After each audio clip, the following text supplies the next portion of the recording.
close enough.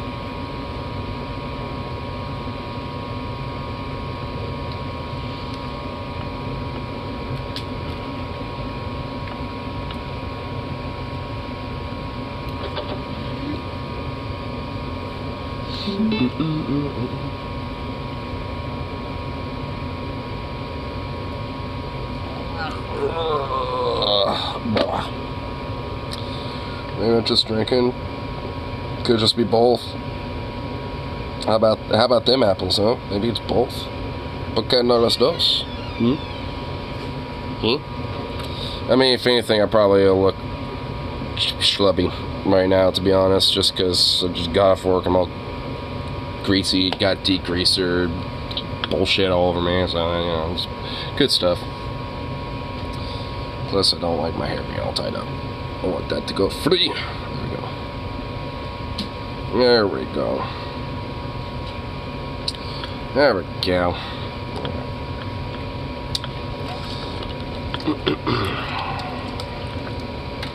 Do this real quick.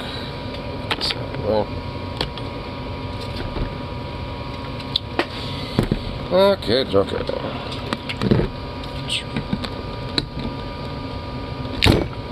Oh, almost.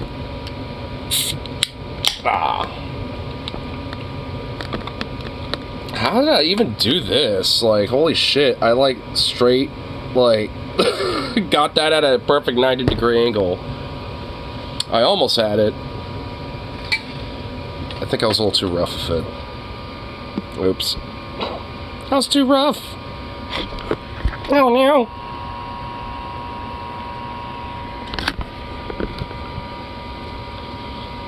As Spicy showed, half his sauce was doing whataboutism just because he doesn't want to advocate for body anymore.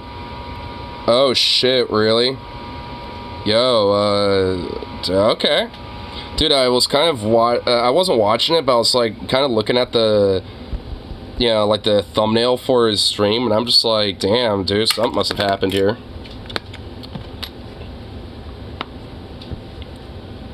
And honestly, like, I love how this is like such a conundrum going on now. Like, there's, like, different segments of, like, you know, lefties who do these streams and shit that are starting to, like, come to the realization that, like, the vote blue no matter who and just the endless simping is kind of, this is, like, kind of, at least in some part, a consequence of that. I mean, so it's, and especially considering that, like, I mean, we're not even out of the primaries, even though I guess technically there really isn't one, so, you know, so democratic. But, you know, it's just like, you know, with that shit going on, it's like, you would think at this point this would be the perfect opportunity to start challenging, you know, Biden, especially considering, you know, what's going on. Like, you know, well, considering the lack of popularity, and that has just been dropping across the board, basically. It's like, what is, like, why, like, is there no, like attempt to maybe say, hey, maybe let's go for Marianne, or, you know, Cornell, or literally just anybody. I mean, it's like, shit, dude. Like, there are options, and, you know, like, that could be done if people actually, like, kind of, you know, started coalescing, you know, some of this fucking disenfranchisement into that. But they just, you know, but some people have been conditioned in the whole, like, no matter who, vote blue type of bullshit, that, like, you know, people just, you know, think that's it. And it's annoying. Surely a dump would be worse on Israel Palestine was a common throwback. And, you know, he probably is. And frankly, he probably genuinely is. And is that, like, you know, an excuse to just, like, let Biden continue to just, like, you know, go unimpeached on this issue? Fuck no. It's like, I mean, if we're going to critique Trump over that because we know that he would certainly just not give a fuck, you know, then why not do the same thing for Biden then?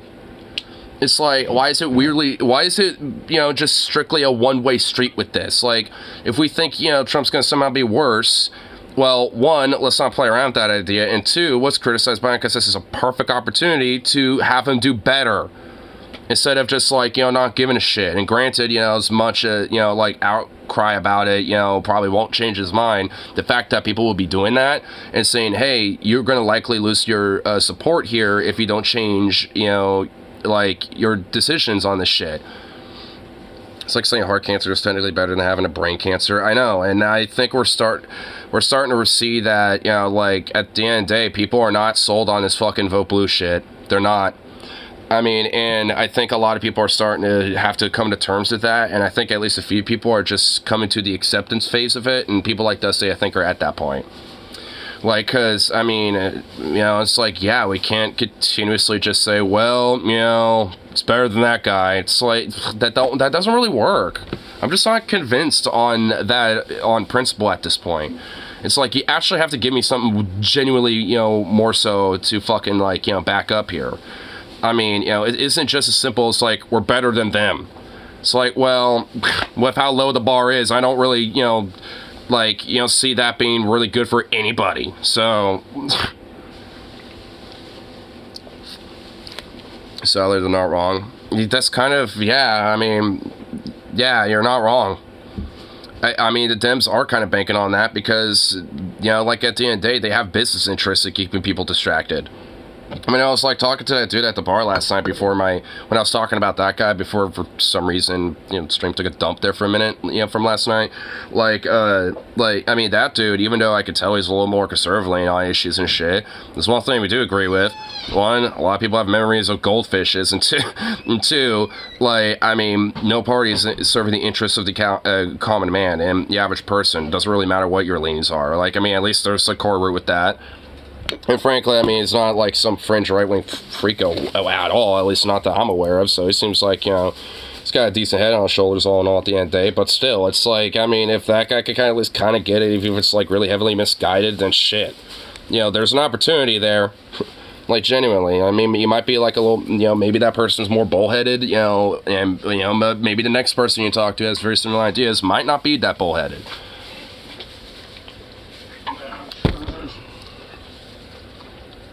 The termite inspection found some minor termite damage, but no active mites.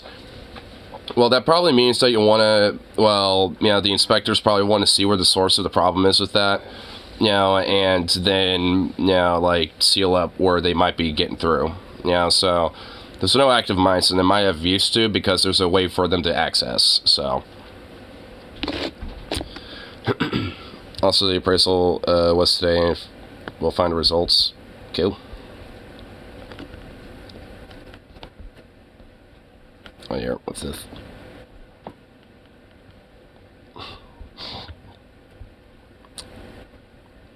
That kitty is looking mighty aggressive with these knives.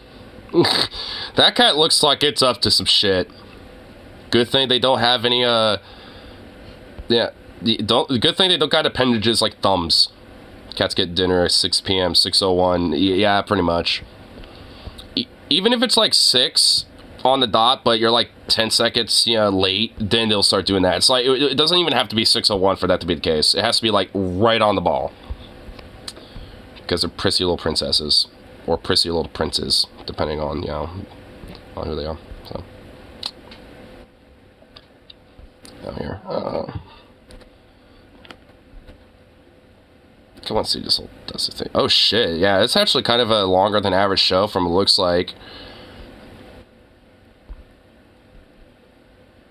Just nut punch me. How do you think I feel when Zukov does that to me, bro? Like, Zukov is, like, he is bad about it. Luckily, he hasn't done it really that badly lately, but holy shit, he's notoriously, you know, shitty about that. And, my god, this thumb, dude, it looks like the fucking Crypt Keeper.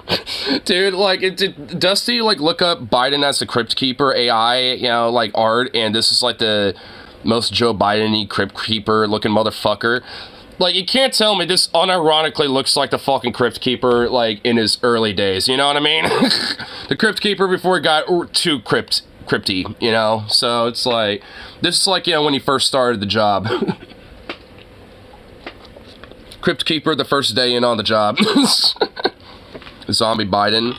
It's like a vampiric zombie Biden, too. Like, goddamn, this is, like, dude, AI art is honestly starting to get pretty good, you know, every now and then with shit. Like, at least, you know, the, whatever program Dusty uses.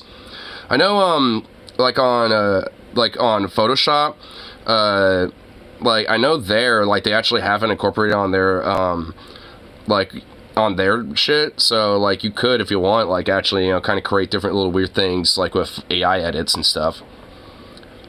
Like for example, like if you had like a regular picture, like, you know, me just being here or some shit, I can, you know, take like different, you know, chunks of a frame, you know, let's say my eyes, and I want to have like demon eyes, you know, then, you know, only my eyes would be edited out, so they will look like there's like some different, like, you know, AI generation that at least, you know, can fit, you know, to some extent with like with, you know, like what the image is and shit. That's probably why Kena punched me. I haven't fed him today. They can eat tomorrow. Well, dude, feed the kitties. Yeah, feed your fucking cat, bro. Don't actually be, dude. Okay, on the rail though, feed your cat. Like seriously, don't be that guy. Feed the kitty. I make sure my doggo gets fed and gets water and shit. You know, considering how much of an annoying little prick he could be. I mean, I do say he should be patient, but that's because I'm kind of working on it. Like, I'm kind of getting there or something. It's like, I got it, you know, because I'm making a point real quick, or, you know, some shit like that. It's like, you know, so come on. Don't add a wet toaster. Yeah, dude, the cat's gonna, like, you know, walk in there with, like, you know, a toaster and plug it in, you know, as you're taking a bath, and then just drop it in there as it just watches you going. You know, considering it's a cat, you know, like, they can all do that with their mouth and then just, like, you know, put the paw down on the toaster and then just bat at it, like, right next to the fucking bathtub, and there it goes. So how long it takes to empty their bowl. Well, if their bowl's empty, refill the damn thing. Okay, I'm sick of looking... Joe looking like that. I kind of want to see where it gets heated. Venom, do you know when shit gets heated here? Wait, what the fuck is he looking at here? The fuck is going... Okay, hold on. What the fuck? What's happening here? Why is there... How did Dusty get away with having this guy naked on his stream? And if he's able to have it there, I'm assuming it's safe enough for, watching here, I guess. Like, what in the fuck? Like, what's going on there? Hold on, I want to get to the start of that before we find, like, the heavy shit. I only watched the latter half of the show. Well, if it's on the latter half, then I guess that's where it is. But I definitely want to see what the fuck, you know, they were, like, looking at earlier at this shit. Oh my god, I actually saw this. Not on Dusty's show, but I did see this on Public Freakout. Idiot in front of all these kids, guy gets naked. It's a small world attraction at Disneyland. It is physically hauled away. Like, I'm pretty sure, honestly, this guy is either, like, a little cuckoo, a lot of drugs, or frankly, realistically, both. So, yeah, this guy decided to have a goober moment and got naked at the small world after. Now, honestly, the attraction itself is already kind of traumatizing. So to have that, too, is just, like, peak trauma for a child. Like, that is, like, the most traumatic experience a kid could ever go for right there. Like, I actually feel bad for, like, all the kids. I mean, like, dude, it's like, what is the fuck, my dude? So this guy decided to drop acid, and then he decided... That's why, well, there you go. He's a little, cuckoo and decided to drop acid at Disneyland? Look, I got on an adventure when I was tripping on acid the one time I did it, but, I never once thought, let me get naked. You know, it's like, I mean, okay. You know, acid ain't for everybody. To It's a Small World ride at Disneyland and then get naked and pull out his tiny penis. Yeah, welcome to the sex offenders list. Imagine that music playing, dude. Oh my god, dude. Oh my god, this is so creepy. Dude, this is about to get creepy so quick. Doo-doo-boo. Shoes and pants off. Some bad life decisions happening here, folks. Yeah, let me just go into the water. They said it was fake water. I guess it is fake water. So he's swimming in fake water right now. And how's water fake? Is it just like some weird like mat that kind of has an optical illusion to look like it's water or something? He's not completely naked though. He's going to. Oh yeah, he's completely naked. Yeah, there you Right go. there. That's Yep. the water There's the right winner. That's not even fake. And, ooh, we got a hairy ass. Oh my god, Dusty's commentary heard that. Like, that's the one thing that he fucking, like, you know, thinks of. It's like, oh shit, that guy's ass hairy as hell. It's like, I mean, dude, honestly, even from this distance, I mean, it's like, holy shit. Honestly, yeah, you can tell. Like, oh my god. Like, either that or he does not clean back there. This, or imagine it happening on a Willy Wonka boat ride, and the rower keeps on rowing, takes off the under. Oh god. Oh man, you know, I don't know. You know, that one's actually tough. I might have to get back to you on that one. I mean, you know, we'll have to see this, and then, like, maybe see if there's another incident that's almost like this, but at the Willy Wonka boat ride, so, you know. Why is ass so hairy, man? My ass ain't hairy like that, y'all, I promise.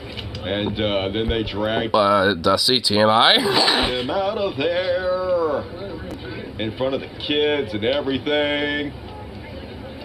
Don't. Wait, yo, dude, this guy walked up and now he's like doing this, like he's like talking on a mic. Oh, dude, they have like, dude, the Mickey Mouse Patrol is wild, bro. They just literally have like CIA-style agents dressed as regular people. Dude, the Mickey Mouse Patrol is, dude, the Mickey Patrol is fucking wild, dude. Dude, they have, like, CIA-like agents undercover. Be like, you know, position clear. There's only a few miners here, and we have gotten a coroner office secured off here. How copy? The position's clear. All right, we'll move the naked man through the vicinity. How copy? It's like, what the, like, yo. What's wrong with you, dude? And, yeah. I know, you were a moron. I love it the way they drag him out of there with his... And also, they didn't really do a good job covering him at all, like, whatsoever. Like, he's not really covered up. And they got him, like, spread eagle, too. Like, I mean, you would think they would wrap him around in a towel. You know, just, like, carry him like, you know, you're carrying, like, one of those gigantic rugs. You know, it's like, do that. Like, wrap him up like, you know, he's in a rug and just carry him that way. You know, it's like, I don't know. Some taint all hanging the fuck out. And, it is a small world. I'll give him that. It's a teeny tiny small world. Off the jail and the sex offenders list with you. Bad life decisions. Man, I've done so much acid in my life. Gotta check those cheeks for more substances. Oh, man. Well, the thing is, I think he used all of them, though. Acid like every other day. I never had no experiences like this. I went out about the town, went out to dinner and shit. Dude, that's what happened with me when I was tripping. Like, we were hanging around all night with the boys, you know, going to different little places, sightseeing. And then we found out one of my friends' buddies, you know, won a lottery of like $600. So he, like, got us all together, paid for some breakfasts, you know, and, like, you know, for some, you know, a couple, you know, drinks and some food and shit for us and stuff. Just kind of took us out for the town, basically. And tripping the entire time, and it was a fucking vibe, son. Like, I mean, and not once did I ever think, let me get naked. Not once. Acting with people, never had any fucking problem with it. You know, it makes you see wavy lines and shit, but as long as you hold it together, it's not really that big of a deal. So, anyway, dumb. He is dumb. And then, on Beyond Parody, boom.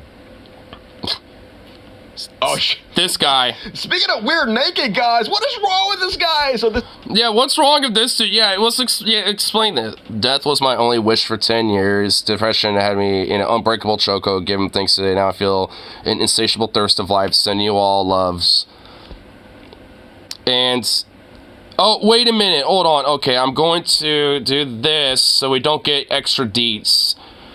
Dude, is it that billionaire dude who literally like, you know, injects his own son's blood into him to, like, rejuvenize and make him youthful or something? Is he that guy? Brian Johnson. I think this is the dude. I think it's that guy.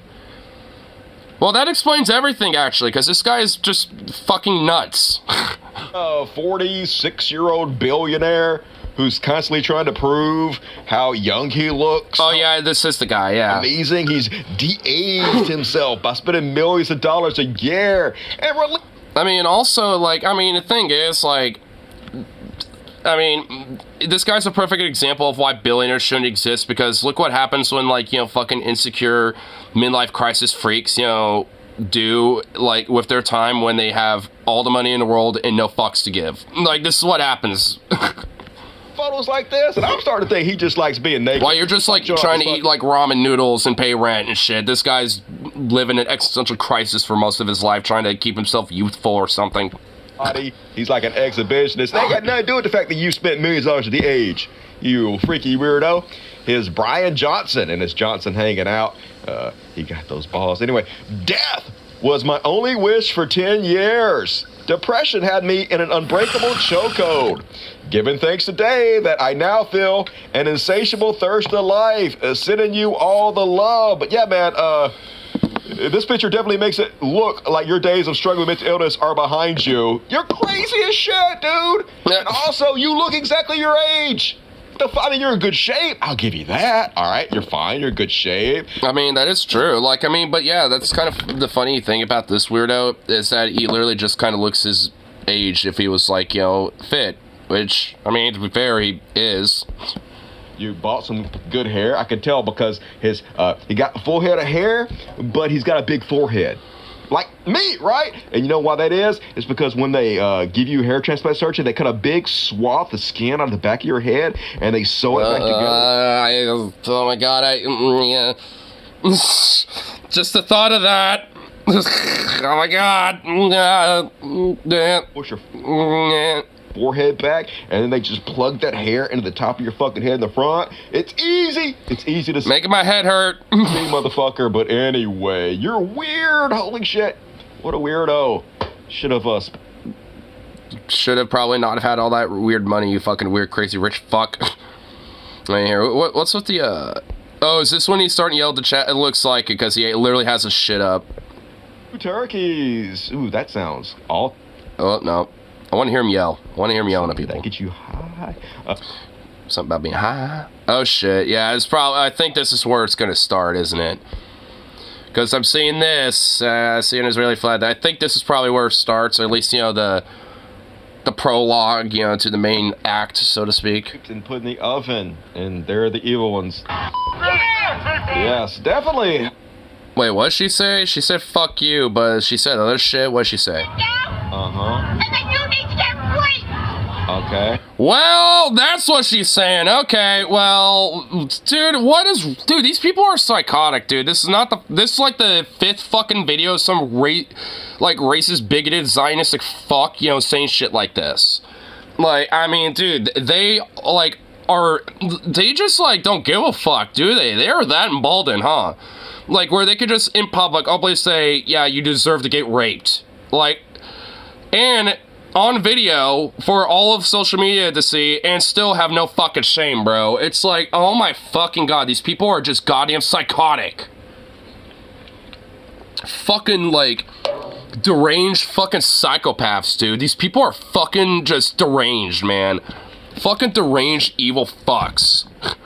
Yeah. Put those little ones in the oven, just like you did over in Israel. Uh-huh. Evil. Yes. They're the evil terrorists. Well, so why don't you leave America? You know, why don't you fucking worthless piece of fucking cunt shit? Like, why don't you go move to Israel if you want to suck his cock so much, you fucking depraved, disgusting bitch? Like, you're the one fucking worshipping a fucking foreign state that literally is like partially owned our fucking government to the extent with the lobbying and money that, you know, fucking pushes to enforce its fucking, you know, disgusting behavior of a state. I mean, it's like, what are you talking about? Go sign up for today. Yeah. So, you know, it's like, if you don't like it, get it out. Yeah, I mean, honestly, if she don't fucking like it, then maybe she should get the fuck out. Go move to the country where apparently, you know, she's a lot more patriotic for it than America. Fucking worthless cunt. Draped in the Israeli flag. By the way, I actually hope she doesn't, because she will just be a fucking colonialist settler and fucking probably, you know, gleefully watch a bunch of Palestinians literally get the wall right in front of the, you know, lands that is going to become her future condo just get shot. So she'll look at that gleefully. So, you know, never mind. Actually, don't send her there. Let her just wallow in her own fucking pig shit filth here in America like the rest of us. To get raped and put in the oven, and they're the evil ones. Yes, definitely amazing representation. And I love the fucking irony of the guy in the background just holding an American flag and his cunt, like wearing the Israeli flag like a cape, yelling at pro-Palestinian, I'm assuming counter-protesters here, with her yelling that they should get the oven and they ought to get raped and shit. Yeah, great moral, upstanding fucking people. Yeah. Yikes. I want to say yikes on that one. And then... And, I know it's going to come up, so I'm kind of... Is that Fetterman? No. If that was Fetterman saying that shit, I mean, God, dude, that would honestly be some really crazy fucking shit, honestly. I mean, he's already heinous as fuck on this shit. Fuck that worthless piece of shit at this point, as far as I care. But if he went that far with it, I mean... I think, honestly, they might, use him as a black sheep at that point to kick him out, out of Congress and shit. I think even, the pro-Zionistic fucking, elements of Congress would be like, too far. Don't make us look bad, even though we're already that bad. Don't make us look that bad. I mean, come on now. We're bad, but not that bad. Your report doing a great job for following them on the Reddit of covering this war. Not saying that everybody in Israel are Europeans or Americans or white folks, but a lot of them are. Here's a great cross-section of the people going over and joining the IDF. Let's see if you can see any thread that connects them all. I'm Maya. I'm from Palo Alto in the San Francisco Bay Area. Hi, my name is Caleb from San Francisco. I joined the IDF about 2 years ago. I arrived in Israel 4 months ago from Cape Town, South Africa. I'm Shakira. I'm a lone soldier from Atlanta, Georgia. Florida, USA, Tampa Bay. My name is Eitan. I'm a private in the Nachal Brigade. I'm a lone soldier from Atlanta, Georgia. I always wanted to be Israel. A few people from Atlanta, a bunch of people from San Francisco, a bunch of, urbanite fucking prissy little, white libs or conservative fucks, basically. I mean, that's essentially, it's kind of like what's going on here. It's like you got a bunch of fucking prissy-ass, white middle-class fuck bags that, probably, grew up hardcore Zionistic as shit. And, basically, I didn't really, I just had an epiphany. I didn't really think about this until just now. But...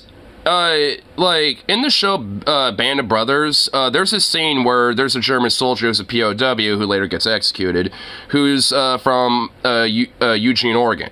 And one of the dudes from Easy Company in a scene was from Astoria. So a fellow Oregonian. And, in the scene, they have a back and forth, and at one point he asks, why did you join? And he's like... Because, we heard, my parents heard the call to go fight for the fatherland. Because duty called to basically, help, rebuild the fatherland and fight for our country and shit. So that's what we did. And I just started thinking about that, hearing this shit. Because that's what the fuck they're saying.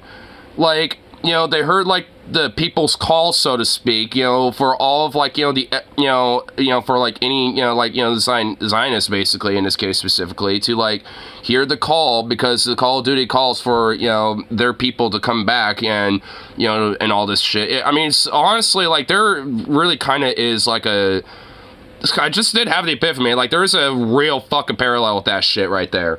That is straight up a very, Nazistic kind of thing that they're kind of mentioning, that they're kind of, implicitly referring here.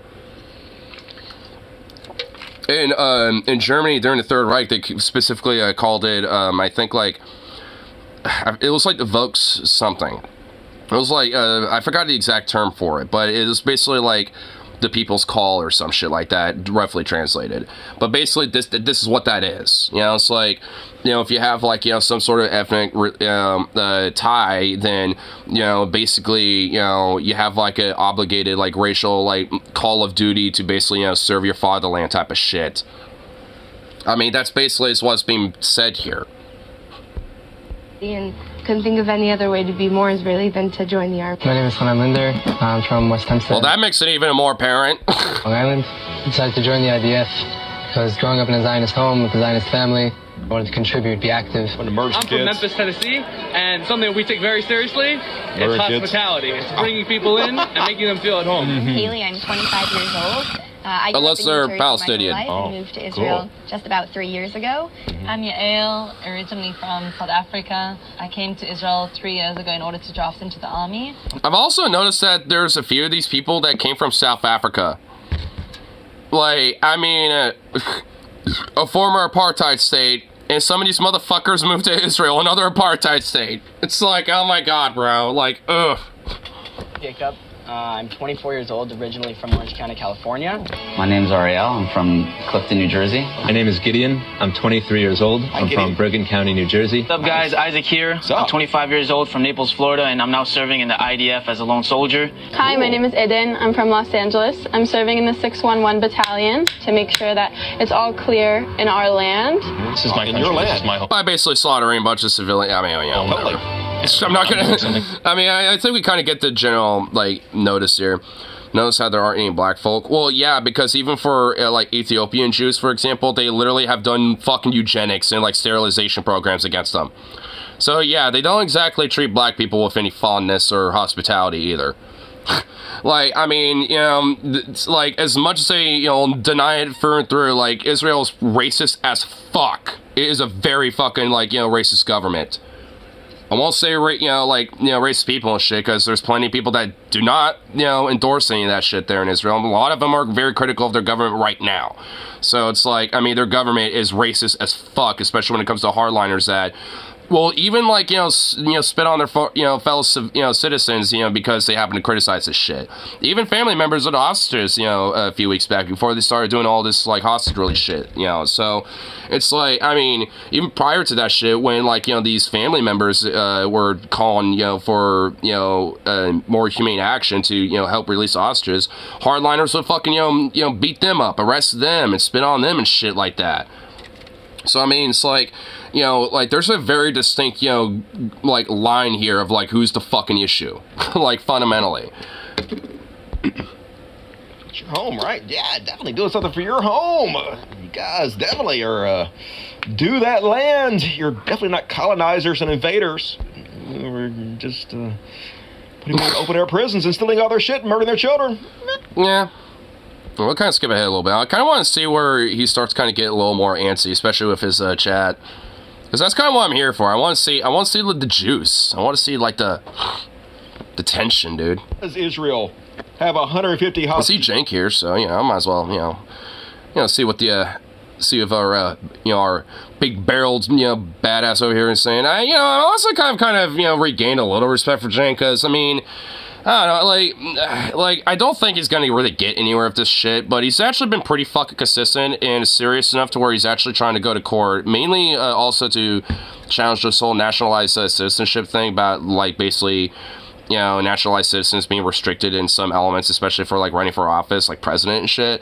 So, I mean, in a way, he is, like, kind of serious and shit. And honestly, especially lately, there's been a lot of people that are like, fuck it. You know, it's like, why not support Marianne or Jank or this guy or this person or whatever? Because fuck Biden. And, you know, a lot of those same people are saying fuck Trump, too.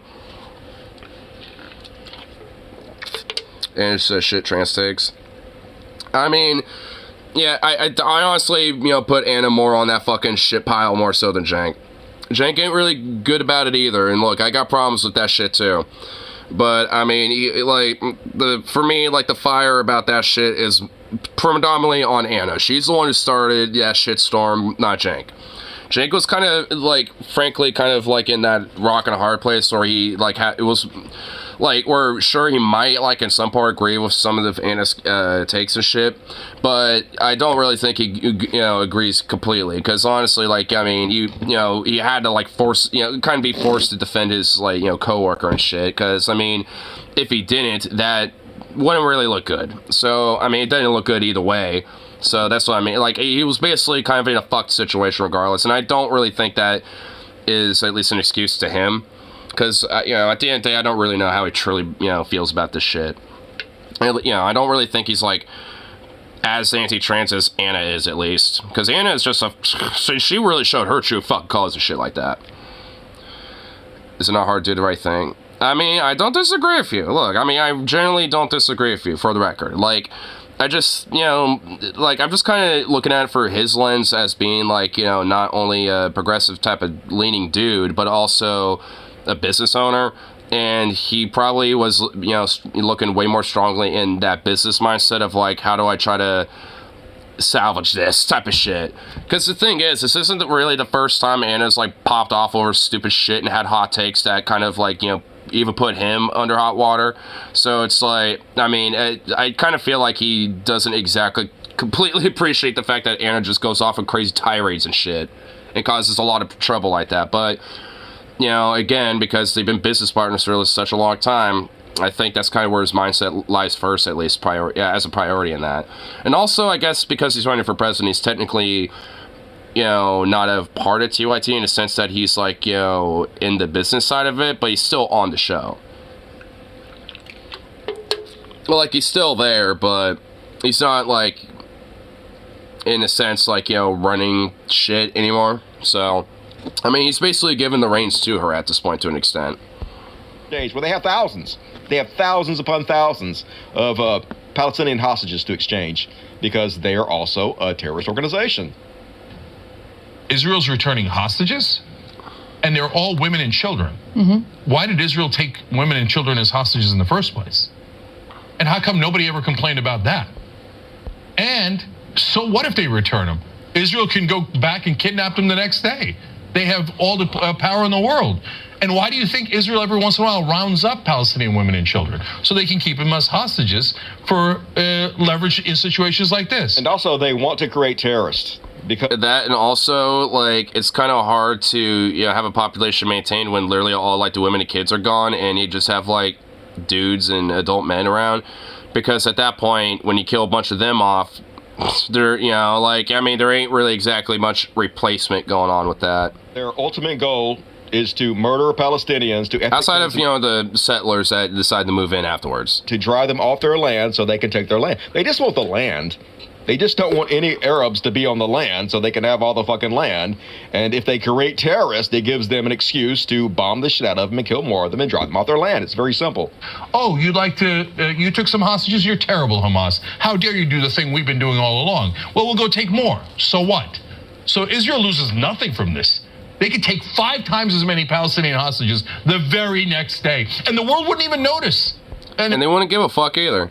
Like, I mean, that's kind of the thing that is so annoying for me about the whole hostage thing, you know, at least before, like, the whole agreement and shit, is that, like, no one, you know, gave a lick of a fuck, you know, about, like, you know, Israel having all these hostages and shit, you know, but, you know, it was, like, you know, Hamas is, like, 200, 300 something, you know, hostages that we, like, had to freak the fuck out over. And the thing is, like, you know, any hostage situation, regardless if it's like Hamas, Israel, whoever the fuck is doing, doesn't matter. That should be a priority. They, like, you know, deal with. Like, it shouldn't matter who the fucking perpetrator is in that case. I wouldn't complain. Nobody would complain, right? And then one other reason why it's a great deal for Israel is they're not even, Hamas is not getting a permanent ceasefire. Israel's not withdrawing. They're just going to pause for a couple of days. And they have said in the deal, then we're going to go back to bombing the living crap out of your civilians. Right. I'm sorry, I meant... And also, like, I mean, so what do you think the hostages to get released and go back into Palestine and Gaza and shit, like, what do you think they're going to feel when it's like, all right, well, so you have a few days to kind of celebrate, get back with whatever family that are still alive or friends that might still be alive. And then it's like, you know, 4 days later, all of a sudden you just get bombed to shit again. It's like, I mean, wow, what a great fucking W there. Oh, so gracious. The graciousness of this, like, temporary armistice, which Israel isn't even following anyway. Like, they're barely following that shit. So I can't get inside the tunnels. So there's no, like, I can't believe they're going to do this deal. So, but look, I want the hostages released on both sides. So I'm thrilled. Great, take the deal, right? But, man, this is an unbelievably good deal for Israel. Yep, I mean... Because at the end of the day, they benefit from all this shit. And the United States green lights it. Up to 10,000 hostages, that's what they say. I don't know if that number is correct or not, but literally thousands. And yeah, I can't believe that this made it on CNN. But the dam is busting on the Israeli propaganda. And some truth is actually getting out for once in my lifetime. Wolf, we weren't allowed to see anything. Israeli authorities blocked off roads, corralled the media into one location. And it's Blitzer looking fucking just dazed, honestly. Like, what's going on with you, buddy? Is Blitzer good? Is he okay? Not that I give a fuck about him. He's like the most boring schmuck in the world, but like, he looks like he's like seen some shit or something. Like, what happened? Did he see some shit? What happened there? Brought to the Palestinians. Never see his he's getting old. Yeah, but dude, his eyes are like, dude, his eyes are usually just like you know, kind of like, you know, not that like gaunt looking. Through the back door when they received them, and then only allowed family members. Maybe this whole in very limited Palestine thing is getting to him. In individual cars, and there's a reason for that. Hillary sucked the life force out of him. Unlike the images of celebration, which you might have seen from Ramallah and the West Bank, here in East Jerusalem, Israeli authorities were better able to enforce the diktat of their far-right national security minister, who has deemed the prisoners released today as terrorists. But not just that, he said any Palestinian who celebrates will themselves be charged as terrorists. I mean, just to break that down a little bit, there is no grounds to call them terrorists, because by Israel's own reckoning, those 39 prisoners were 15 minors, 10 of whom were only charged, and 24 women, 23 were detained, not charged, and 10 of the minors were detained, not charged. It complicates telling this story.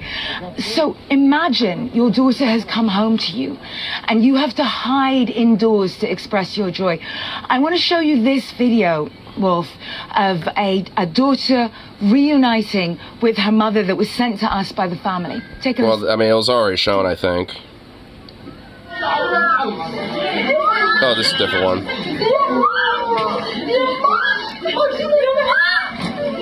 Imagine if they kidnap your child. They kidnap thousands of children. Imagine what that would make you want to do. I mean, yeah, that's like, I really feel for him. Like, I mean, it's like, I can't really, you know, begin to really like kind of think about like, you know, the feelings that they're feeling, you know what I mean? Like, I tried some John Wick shit, go down fighting. Well, why do you think Hamas is honestly as, at least, you know, at least as influential as, you know, they are to an extent? I mean, I think, you know, that's, you know, like overstated by Israeli propaganda bullshit, but I mean, they are still a problem, obviously. Like, I ain't gonna fucking, you know, condone their asses. I mean, they're a bunch of fucking Islamic extremists and shit. Like, I mean, fuck them. But the thing is, like, they take advantage of shit like this. Like, they exploit, you know, the desperation and the anger and the depression and the fucking, just all the emotions that, you know, these people go through every fucking day. You know, so it's like, I mean, it's pretty much a real solution if you want to, like, stop Hamas and stuff, because, I mean, I think everyone can agree, yeah, that's a good idea. Like, stopping this shit, you know, is probably, you know, like, the first step. Like, honestly, like, because the reason why they exist is because they prey on the desperation these people feel. I mean, any extremist group and any terrorist group does this. Like, they prey on the desperation and, you know, and, like, feeling of like got nothing else to lose, you know, out of people. Like that's what they do. That's like their main fucking forte of how they recruit people, is they prey on their desperation. If they had half the weapons on the other side, the civilians will fight for every inch instead of running.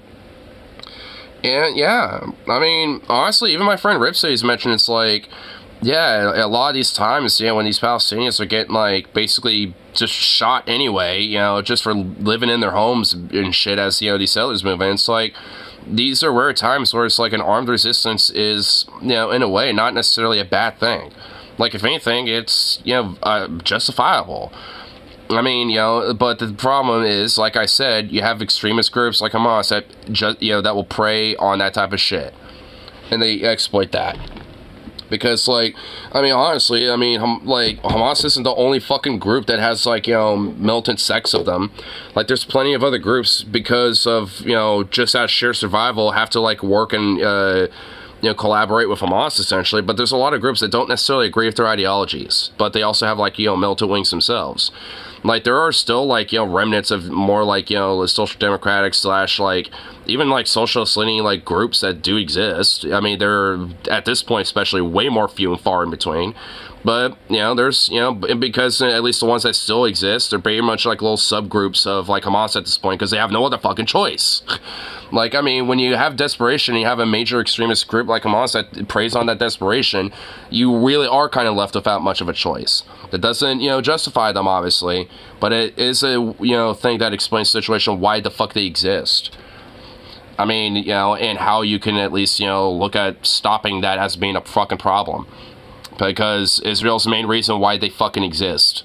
If they stop doing all this fucking shit and start conceding, you know, and, like, doing the full fucking 180, it would take time, but, you know, give enough time, you know, Hamas wouldn't be much of a fucking problem anymore.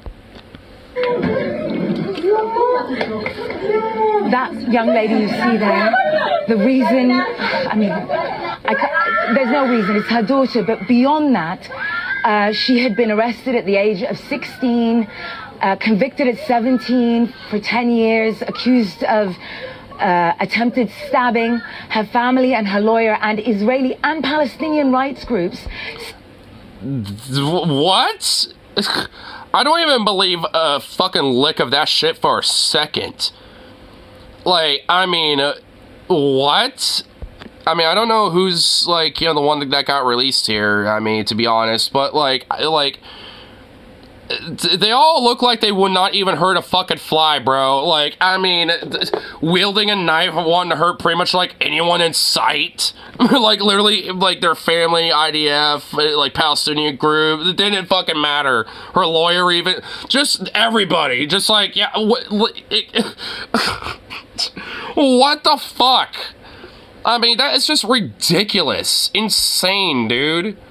That this was a miscarriage of justice. Her family had taken this all the way to the Israeli Supreme Court, and her mother had... Yeah, but they can just kidnap you and detain you forever. And they have laws that allow them to do it. Is it, it's too bad the neighbors of Israel, so if they had decent armies, maybe they could stop this, but sure America would step in if that happened. I don't think that would be a good idea, regardless of the fucking situation. Like, I mean, that's just, like, honestly a, you know, recipe for fucking disaster. Like, because thing is, I mean, there is technically one country that does have, like, you know, a possible, you know, means of, you know, like, actually intervening. That would be Iran. And, you know, so that... Like, honestly, that would just be a major fucking recipe for disaster. I mean, honestly. I mean, I don't think I have to really explain why. Like, I mean, there's already, you know, not exactly, you know, good blood between America and Iran as it is. So, you know, Iran's too far away. But they have, but they aid, I think, some part, Hezbollah in Lebanon and Syria, at least, you know, when it comes to, like, the enemy of my enemy is my friend type of, you know, logic. So there's at least, you know, vested interest to potentially, you know, get involved, but they've been very hands-off. Like, different, like, you know, incursion groups and shit in these regions have kind of, you know, popped off, but the actual governments themselves have, you know, been pretty adamant at keeping a more of a hands-off approach. And probably, honestly, for good reason. I mean, it's like, because if... is catch a nuclear winter from Israel? Maybe. I don't know if they go that fucking far. Like, even the one dude who, like, you know, pretty much like, tacitly admitted they had nukes and shit, like, that guy kind of got some crow for that. Like, I mean, he didn't really, like, you know, get that much crow. Just a little bit of PR to be like, hey, shut the fuck up, basically. Like, it was just a wag your finger, shut the fuck up, you know, PR stunt. But, yeah, like, I mean, they're very reserved about, you know, even trying to consider the idea that they even have it. I mean, they've already slipped up enough, so it's kind of like a open secret at this point. They, you know, but, you know, officially they haven't, like, actually admitted it. So they're not gonna, I don't really think they're gonna go for that. I mean, I don't know. I mean, I'd feel like, you know, they'd be a little bit more reserved with that one, but who knows?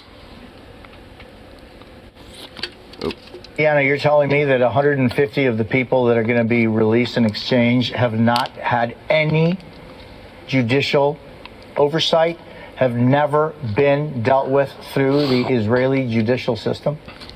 Many of them, indeed. There is a system inside Israel that's called administrative detention. And what it is that a person can be picked up and held without charge, without trial, for as much as 6 months, and their detention renewed every 6 months indefinitely. Many of the people who we've seen on the list, and they have been releasing these lists, are people who are in these conditions as well. I think it's very important for us to... You know, and imagine the prisons, you know, are probably very... like, I mean, I imagine they're probably, you know, very humane, you know what I mean? I'm sure there's probably, you know, like, you know, no sanitary problems and shit like that, you know? That unfortunately the only system that has worked in order to get people to be released is international pressure, and there has been no international pressure brought to bear on Israel for all of these years that it's maintained this military occupation. So fucking depressing. I mean, there's been some pressure by, like I know in Barcelona, like, there's, like, some city that basically was like, yeah, we're just not even going to communicate with Israel anymore, fuck them. And, like, Spain has actually been pretty vocal about it, from what I understand, and Ireland is kind of self-explanatory. Like, there's kind of a little bit of a, you know, history of Ireland, you know, being pro-Palestinian and shit. At least pretty uniquely, at least. And then also, I think, like, the leader in Colombia pretty much openly stated that, yeah, they're kind of doing a genocide and apartheid and stuff, like, pretty overtly. Like, he, like, openly said it like that. It's like, yeah, they are doing a genocide and shit. Germany's cooked to Israel. Yeah. Germany, not so much. France, like, from my understanding, I think, like, the French government's actually kind of cracking and starting to kind of flip script a little bit, but I'm not too sure, like, how far that's gone, you know, in that case. From my understanding, like, Macron's kind of at least, you know, got a little bit more on, like, the not full ceasefire thing, but kind of more in the middle. Yeah, the Pope. Yeah, like, recently, I didn't see the video, but I know what you're talking about. But yeah, like how one of his videos was mentioning that, you know, like, the Pope, you know, is called out, like, Israel with a lot of the shit that they've been doing. So, I mean, the international pressure is slowly but surely growing. And, I mean, so, look, I mean, you know, as much as, you know, this shit's fucked, I mean, there is, like, kind of a light at the end of this, because, like, the international pressure and, you know, the consistent conditioning of the propaganda for, like, 50 plus fucking years it's just genuinely starting to crack, and it's breaking. And even mainstream media can't fucking hide it away. Like, this is MSNBC right here, at least what it looks like. I can see the logo right next to Dusty's head. So it's like, I mean, CNN, you know, this outlet, like, I mean, a lot of these outlets outside of Fox, obviously, you know, a lot of these outlets, though, are, you know, can't really fucking hide it anymore. Even if they kind of still take somewhat of a neutral approach to it, like, they're at least calling it out a little bit. I mean, even weirdly enough, like, Piers Morgan's actually has been, like, that terrible. He's still terrible, but, like, considering that he's actually been one of the few, at least on the right, to actually have, like, a lot of pro-Palestinian voices on, even though he's a fucking dipshit and, you know, tries to straw man at him, blah, blah, blah, and has, like, other guests on that basically are just there to just, like, fuck on them or whatever. Like, I mean, at least you know, the fact that he will actually have a lot of these voices on. I mean, even Cengiz Hassan, too, even, like, out of all people. Like, you know, the nephew-uncle crew on that. And Cenk twice. So, I mean, you know, like, I can at least give him that, you know, like, at least, you know, for a right-wing dump fuck. I mean, at least, you know, he's at least, you know, kind of against the fray, you know, when it comes to the right, at least by letting pro-Palestinian voices on. At least, like, you know, more open, you know, to their perspective, I will say. That doesn't necessarily mean that, you know, like, he's overtly considerate of it, you know, but at least he's more willing to at least have them on, you know what I mean? Still fond of this idea of moving all the Jews to rural Mississippi. Most of them are Americans anyway. Yeah, and all, I mean, why not just, like, you know, the fucking, like, I would say the Rockies or some shit, but, you know, like, yeah, like, just have them, like, you know, in the Rockies and, like, fucking Wyoming or some shit. I don't know. Send them all to Idaho. Idaho's a shithole enough for them. I don't like Idaho, so there you go.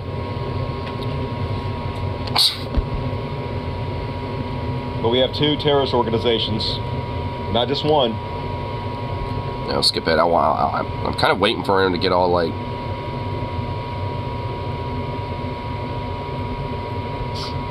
saying shit like this. Now, during this time period, we're expecting to have batches of Palestinian prisoners held in Israeli jails. They are women and also teenage males. Yeah, they're women and teenage males. Can't say... Yeah, I love that. Cancer children, you know, they also do this when it comes to, like, or just, like, media pundits in general. Like, they do that when it comes to, like, you know, I remember they did this, like, when 2020 came around, when it came to, like, you know, if, you know, like, some black teenager, you know, or some black kid got, like, shot or, like, you know, abused by cops or shit, you know, even if it was, like, at school or otherwise, whatever the fuck, like, they would always be, like, teenage male. Another word for teenager is a child. Well, the idea is that, like, you know, instead of using child and using teenager, you know, it kind of implies that, which there is a little truth to it, like, teenagers tend to think a little bit more for themselves, tend to be a little bit more rebellious and shit like that, yada yada. So, you know, to say teenager instead of child kind of implies they at least have, like, some basic sense of agency. So, you know, it kind of, you know, means that they could be kind of, at least to some level, held accountable, you know, and thus means that they could be guilty of something. That, I mean, it's kind of a, like, you know, down the line, you know, kind of, you know, a justification aside in the premise by you, basically. Folks, we hate for you to think that Israel is kidnapping children, which they fucking are. And then this kind of bullshit. They're downplaying how bad this is by using wizard words. Exactly. Like I said, they're sliding the premise by you by downplaying it. As far as I'm aware, we've always said that Israel should abide by international law, and that appears to be what they have done. They have not. That is the biggest fucking bullshit lie that this soulless fuck has ever said. I don't even know what that is, like, who she is, but, like, that's, like, the most, like, like, blatant fucking lie I think I've ever heard so far. Like, Jesus Christ. As every time people in the UN bringing up Israel on charges of war crimes and violating international law, the United States vetoes it because you know they're not. Because we see it with our own fucking eyes that they're not. And also, there's just, like, you know, evidence of use of chemical weapons, like white phosphorus, too. Fucking shit in my mouth and tell me it's pumpkin pie, bitch. So we want to make sure that what the whoa? Don't shit in my mouth and say it's pumpkin pie. Damn, that was just so random, but I love it. For there to be any scenario where Israel is under criticism for breaking international law, as far as I'm aware, that has not happened. It looks like they have taken great pains to make sure that they're staying within the confines. I love the framing there down below too. Israel-Hamas war, like, you know, like they're fucking, you know, sticking it to Hamas and shit. Which, by the way, no, they're not. Like, I mean, legit, like over 90% of the casualties are civilians. And a fat chunk of those, you know, civilians are kids. So it's like, not really. Like, they've killed a few of them here and there, but, like, a few of them here and there.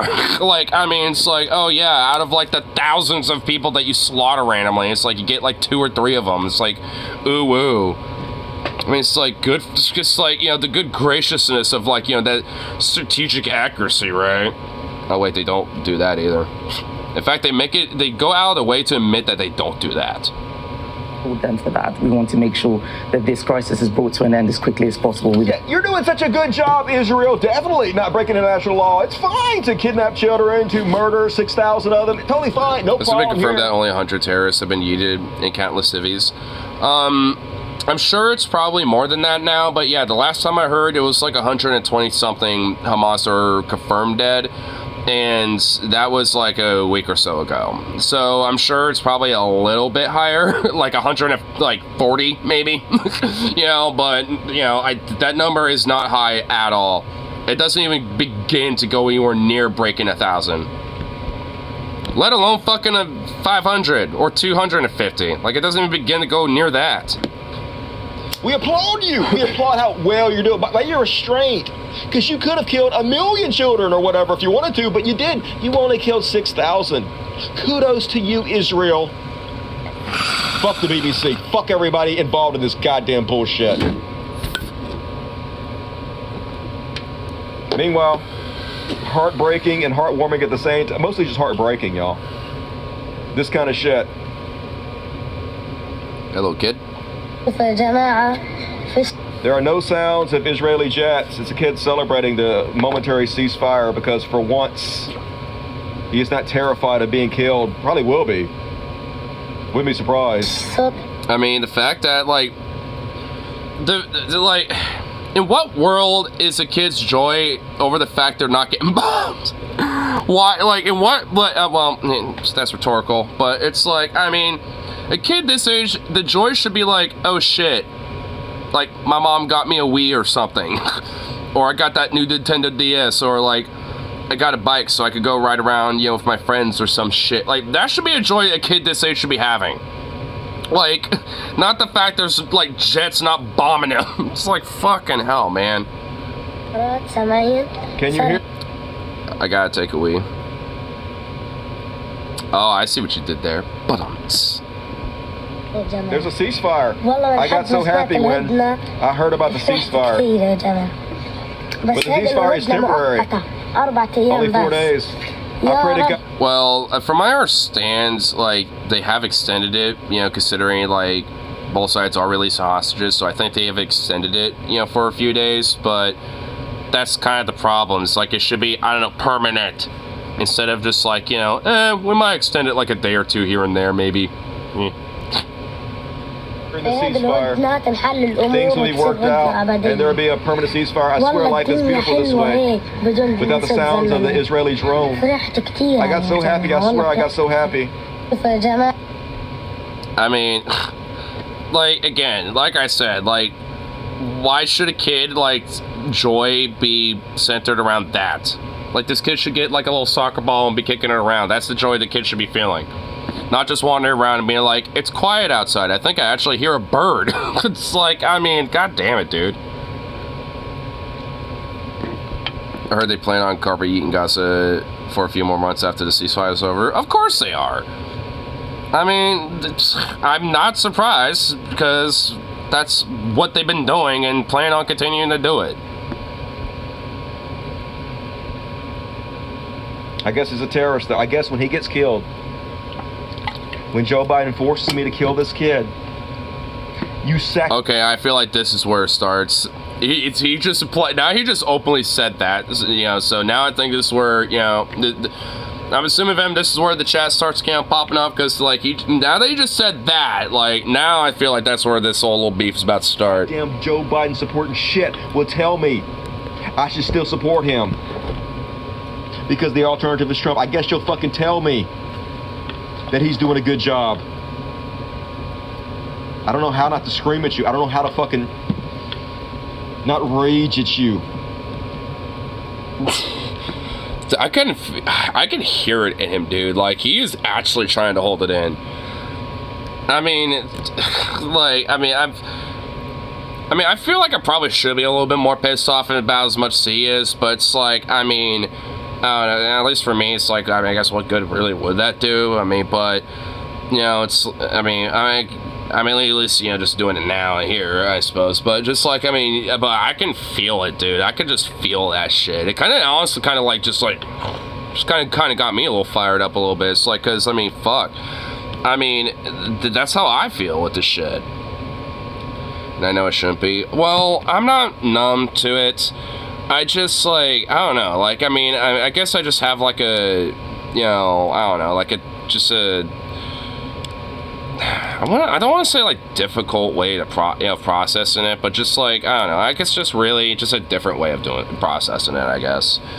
I mean, that's about as best I can say, because I can't really explain it, I guess. I mean, I just have a different way of processing it, where it's like, I mean, you know, at least for now, it's like, I mean, you gotta be lighthearted, you know, to some extent. You gotta at least, you know there's at least, you know, some light, you know, in this bullshit. But it's like, you know, you still gotta be fired up. You still can't, like, you know, miss you know, like the mark, so to speak, you know. I guess, you know, I just kind of like have a more stoic-esque like approach to it, I suppose. Because, I mean, you know, getting too emotional about it, I mean, it doesn't really do too much positive in it. I mean, obviously, I think, you know, there's every right to be emotional, but I mean, especially considering, you know, these fucking circumstances. But it's like, I mean, you know, at least for me, you know, I think it's just kind of, you know, better for it. Yeet for this. I mean, yeah, I'm blaming YouTube for that. I understand what you mean.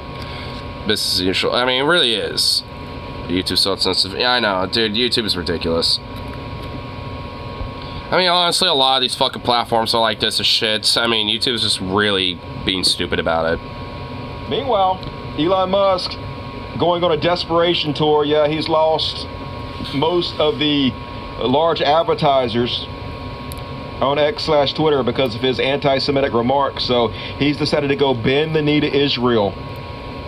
Show Israel, I will suck your fucking dick. Please, please send the message to my advertisers that I'm not anti-Semitic so they'll come back. All he cares about... Wait, is that Netanyahu right next to him? And oh my god, look at him. Dude, he can't even wear a fucking like a bulletproof vest, right? Dude, that shit just looks so fucking ridiculous on him. He can't even... Oh my god, he's such a fucking dorky, nerdy, little fucking goober bitch, bro. Oh my fucking god. Oh my god, what a goddamn, just what a fuck, dude. Just, what a fuck. Fucking money. I think Elon Musk gives a shit about Palestinians or Israelis in any fucking way. Looks defeated. I mean, he kind of does. But he's going to meet with this fucking war criminal. And the war criminal, more than happy, meet with this complete dipshit. A guy that has no business being there. What the fuck? Does Elon Musk not do any of this? Except that he's rich as fuck. And he owns Twitter. And they want him to censor Twitter. They want him to censor pro-Palestinians on Twitter. So he's more than willing to do it as long as the advertisers return But, you know, we're not going to do anything about, like, actual anti-Semites and Nazis and shit like that are emboldened and bolstered on the fucking platform. No, nothing about that, though. It takes to make a fucking buck. Going through the goddamn motions. Knowing he don't give a fucking shit. Look at this goddamn dirtbag. His gut hanging out. Oh my god. Dude, like, what a fucking embarrassing... fucking reptilian demon, dude. Like, oh my god. Even with his, like, hair transplant bullshit, it looks like he's balding. Again. Like, oh my god, he can't... What in the fuck? How... That's how he holds his phone? Like, what is that... Like, what is this, like... Oh my god, dude, he's a fucking alien. Stupid goddamn vest on. Taking pictures. This fucking skinny jeans. And, like, the most impractical way of wearing a fucking bulletproof vest. Like, the whole point of the vest is to protect your chest and gut. Like, not your neck and, like, your... Like, oh my god. I like how, like, the militaristic fascist scum know how to wear their bulletproof vests. But this fucking tech bro bitch does not even know how to even wear one. Cunt I've ever fucked. I mean, I have one. I mean, it's like it's like you want the top of it to basically be like right here, like you wear, you know, like where like the ribcage or like where your collarbones and shit kind of meet. You want it like right here. This is where you want the top of it. So, you know, then so basically the vest covers like the vitals, which is like your lungs, heart, stomach area, and shit. I mean, your lower body, you know, like even with, you know, Bibby, you know, psycho fuck here, like his lower, you know, gut is, you know, not, you know, like protected necessarily. I mean, this guy looks like he has, like, you know, some extra shit, you know, but his vest itself is same thing. But this is like way the fuck up here. Like, oh my god, whatever. I'm being a little too like pedantic. Next to a war criminal. Isn't even smart enough to be a fascist. Yeah, he's not even smart enough to know how to wear gear properly. But that's besides the point. I don't... Whatever. And then Israel telling Elon Musk that Starlink can only operate in Gaza with its approval. Yeah. Isn't that great? Yeah, only we can approve if you can do that, actually. So, yeah, we'll just get back with you on that. Well, when will that be? Probably never. Gazans don't have any right to govern themselves, to choose what they want for themselves. They don't have any right to information, to the internet. Israel's in charge of what you see. Israel rules you. Israel is your Lord and fucking Savior. And even Elon Musk must bow the knee. Must bend the knee. Because they can get away with it. Must kiss the ass. And he doing it. He over there smooching fucking away. You know, I kind of like Dustin when he gets heated. I like him when he gets fired up. And I guarantee you they didn't take him to the mass graves. I guarantee you he didn't. Okay, that's a little bit of a funny meme. I kind of don't want to laugh, but I mean, that is. ain't gonna call him out. I mean, it is a little funny. It's like, yeah, that's basically what fucking Musk is doing. In a nutshell. All he gonna do is suck that dick to try to prove he's not anti-Semitic. Even though he literally is, like, overtly. I kind of want to at least, hear more about him, like, yelling at his fucking chat. Because where is that? Like, more near the end here? Oh, yeah, I'm assuming around here, right? All about fucking money. Hold on.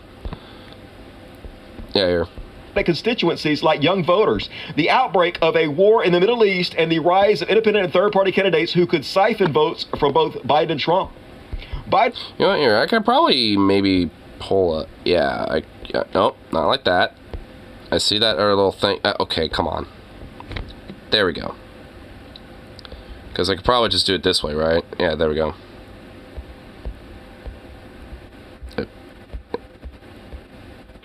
Who have to be forced to do the right thing by the actual... Well, then, too bad that ain't happening. No vote is vote for dump. I've never voted once before he ran. I hate... Well, I guess there's, like, one, like, goober little simp. Any Republican wins, we are over. The party already has... I mean, yeah, I mean, there's already a bunch just right in there. Like, I mean, it's like, yeah, let's just be blind to, like, that, like, hour of, like, him going off about that shit. Which I was skimming through. There was definitely more videos and more shit. It's like, and Biden's endorsing all of that. And it's like, well, those guys are bad, though. It's like, give me a fucking break. Are they really this fucking just, like, blithely naive or some shit? Voters. The week's NBC News poll had a stunning result. Trump led Biden among voters younger than 35, 46% to 42%. The exact Democratic Biden needs to win. He is currently unfucking electable. We have to get this motherfucker out of there. Put somebody in who can beat Donald Trump. We're talking about the end of goddamn democracy. If we stick our head in the fucking sand and pretend like this genocidal motherfucker is our best option to beat Trump, he's not. We have to act now. Oh, fire me up, Daddy Dusty. Like, damn. Dude, Daddy Dusty in the house out of nowhere, bro. Dad laying the law down. Oh, shit.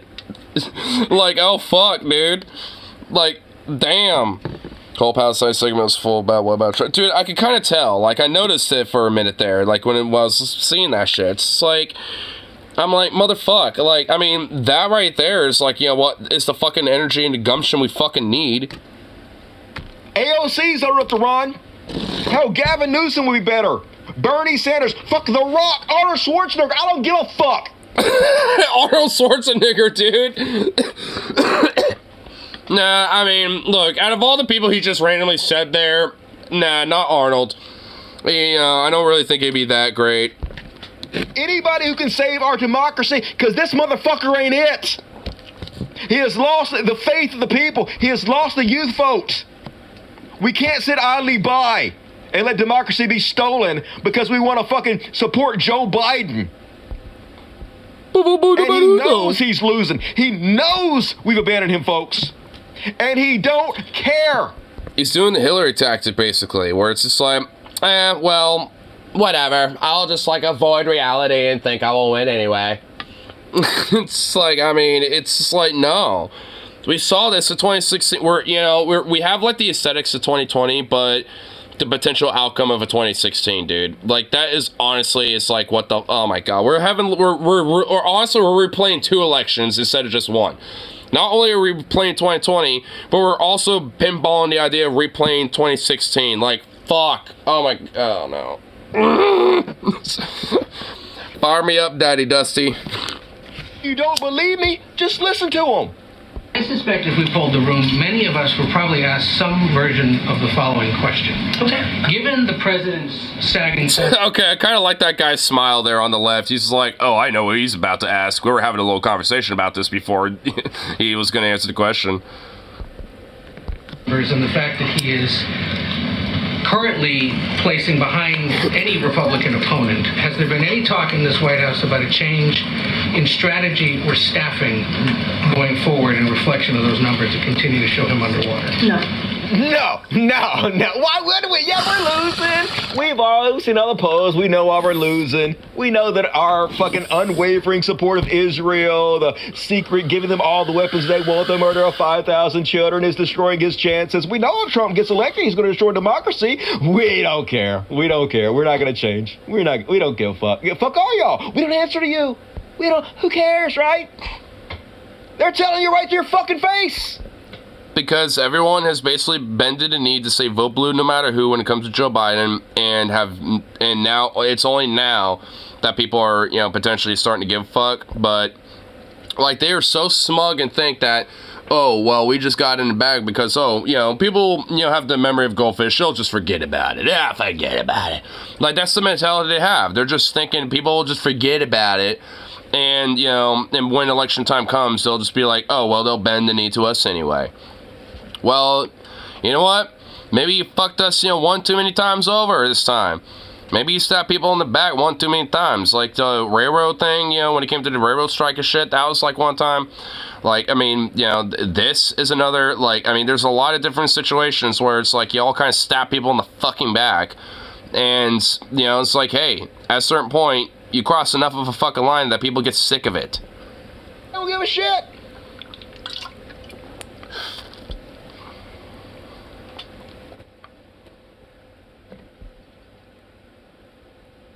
And seriously, why are my tax dollars going to goddamn apartheid Israel? It's exactly like this. Guess who's paying tax to the other?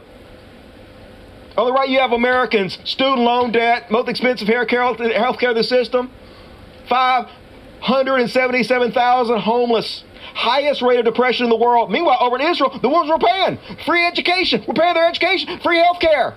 $256 billion we've given them. They have a fraction of the homeless. 6th happiest nation. We are twice as likely to be murdered as they are. Why the fuck we funding them? Why ain't they funding us? I mean, it really should be the other way around. No, this shit makes any goddamn sense. God love it. And if you're wondering what happened to John Fetterman, why John Fetterman sold us all out, why John Fetterman loves Israel more than he loves fucking America. Wonder what happened to John Fetterman? He let the pro-Israeli lobby edit his Israeli-Palestine position in exchange for not nuking him with a super PAC. John Fetterman was... So he bended the knee too, and got paid, and basically got scared into compliance. Go figure. To be a tight primary race with Representative Conor Lamb for a Senate nomination, and Lamb's campaign was openly pleading for super PAC support to put him over the top. Early in the year, Jewish Insider reported Melman had reached out to Fetterman with questions about his position on Israel. He's never come out and said that he's not a supporter of Israel, but the perception is that he aligns with the squad more than anything else, Democratic activist Brett Goldman told the news outlet. Melman said the Fetterman campaign responded to his inquiry and came with an interest in learning about the issues. Following the meeting, the campaign reached out. Then they sent us a position paper, which we thought was very strong, Melman said. But it wasn't quite strong enough. Jewish Insider reported that the DMFI emailed back some comments on the paper, which Fetterman was receptive to addressing in a second draft. In April, Fetterman agreed to do an interview with Jewish Insider. I want to go out of my way to make sure that it's absolutely clear that the views that I hold in no way go along with the lines of some of the more fringe or extreme wings of our party, he said. Wow. I would also, what a fucking coward, bro. Respectfully say that I'm not really a progressive in that sense. No shit. Unprompted stressed that there should be zero conditions on military aid to Israel, that BDS was wrong, and so on. Let me just say this, even if I'm asked or not, I was dismayed by the Iron Dome vote, he added. DMFI and AIPAC stayed out of his race. Yep. Yeah, I wonder why. Because, he decided to bend the knee and fucking lick their dick. Sold out, folks. Fucking he sold bitch. us out. He did whatever it takes to obtain power. I mean, just like the rest of these fucking politicians. That's all they ever fucking do. I mean, it's like, even when it comes to, like, these more quote-unquote progressive-leaning politicians, this is what they fucking do. They just bend the knee, sell you out, for a fucking buffalo nickel because they value their fucking career and their image more so than anything else. And if their image gets tarnished anyway, well, hey, my career gets boosted anyway, so fuck it. They don't give a shit. They just become part of the club. And that's what we're seeing, what we fucking seeing from this goddamn piece of fucking trash. Stroke a race. Fuck off. And that's my Palestinian coverage for tonight. People told me I was wrong about Fetterman. I was wrong about Fetterman, unfortunately. I think a lot of us were. I can't remember, even Vosh was like, drunkenly celebrating, like, our boy! Like, I mean, even Vosh was like, going far hard in it, and that shit. And, but even he's just like, nah, fuck him. We're all like, fuck him now at this point. And I see ya. Yeah, AIPAC controls a lot of Democratic candidates. Yep. No else they control is David A. Pacman. David Pacman been so fucking shameful. Sold out every goddamn possible way. Dude, David Pacman's always been a fucking sellout, honestly. I'm just gonna say, I don't like him. Like, not only is he fucking boring, but he finds every excuse to get, like, some stupid sponsor, some stupid corporate, bullshit consumer, whatever the fuck, to basically, like, sell to you for, like, 10% off or some shit, using some dumb code. And, like, is basically just, like, unequivocally, just, like, unabashedly, just, like, Zionistic as shit, does not, like, consider any fucking, Palestinian perspective and shit. Like, just fuck him. Like, he's just, like, a dude that's just there for the fucking money of it. He's just a grifter and a fucking shit. Like, he's just a little, like, centrist, little liberal fuckbag. That's just all he is. And also, like I said, he's boring as fuck. He lulls me to sleep. Ass. He's the new weasel. Like, he does the bare minimal to, like, be, quote, progressive, and that's about it. Like, I mean, because, he basically sells this image of being, like, the civil one or some shit. It's like, fuck off. Weasel David Pacman. Kyle Kalinski's absolved. The new weasel, David fucking Pacman. Fuck you, David Pacman. And all right, folks. Last chance to get your super chats in. I'm going to do a couple quick palate cleansers. If it's possible to cleanse you, prepare to be cleansed, my children. This is actually super fucking cool. I don't know if this is old or not. I'm just going to say it. Fuck it is. I don't give a shit. I wish I had something like this as a kid. Technology, you got to love it. I don't know where this is at. Dusty doesn't like Kyle. I know. I was kind of like thinking that. It's like, wait, why does he think Kyle's like Weasley? Like, what did Kyle do to him? Santa's Elevator Express. Santa's Elevator Express. This is super fucking cool, though. The way they have, like, the screens on the wall to make it feel like they're moving. That's pretty cool. Like they're actually going to see Santa. You guys press the green button there. You're going to press the green, but wait, when he closes the door. And then when you guys arrive, you can press the doorbell on the other side. Okay, thank you. Thank you. Ready? Make them seem like they're going somewhere where they're really not going anywhere. Press the button. There we go. We're going. Here we go. It's magical. You're going up, even though you ain't even moving. They're not moving at all. But it's pretty cool, like, effects. It's obviously strange. That's magical to children, though. I would like to go on that. That's fucking bad. I mean, honestly, I want to smoke a fat fucking blunt, and go in there, dude. Like, that would honestly be kind of lit, dude. Just be like, whoa, bro.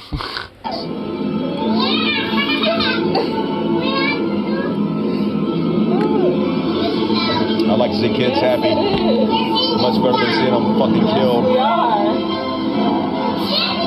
That's super cool. Going through the little magical portal. Head to the North Pole. Yes, we are. Whoa.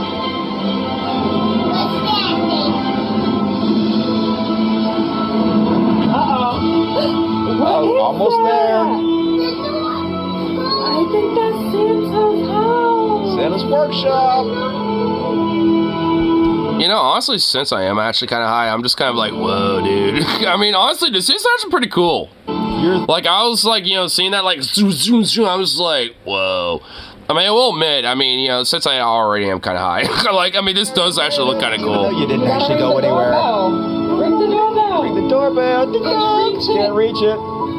You should have made it lower for kids. What are they thinking? Yeah, what the hell? Like, I mean, this kid's small. Like, I mean, they should have had that, like, you know, right there at the, like, at the very little corner edge. Like, what the hell?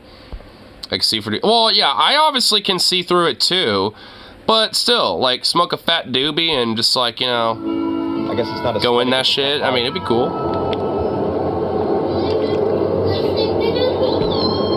It's gonna happen. Open the door. It's gonna be. Oh shit. Whoa, that whole, whoa, okay, I did not expect that. That would throw me off. Okay, that threw me off. Oh shit, I didn't expect the whole thing to open. Oh, you made it.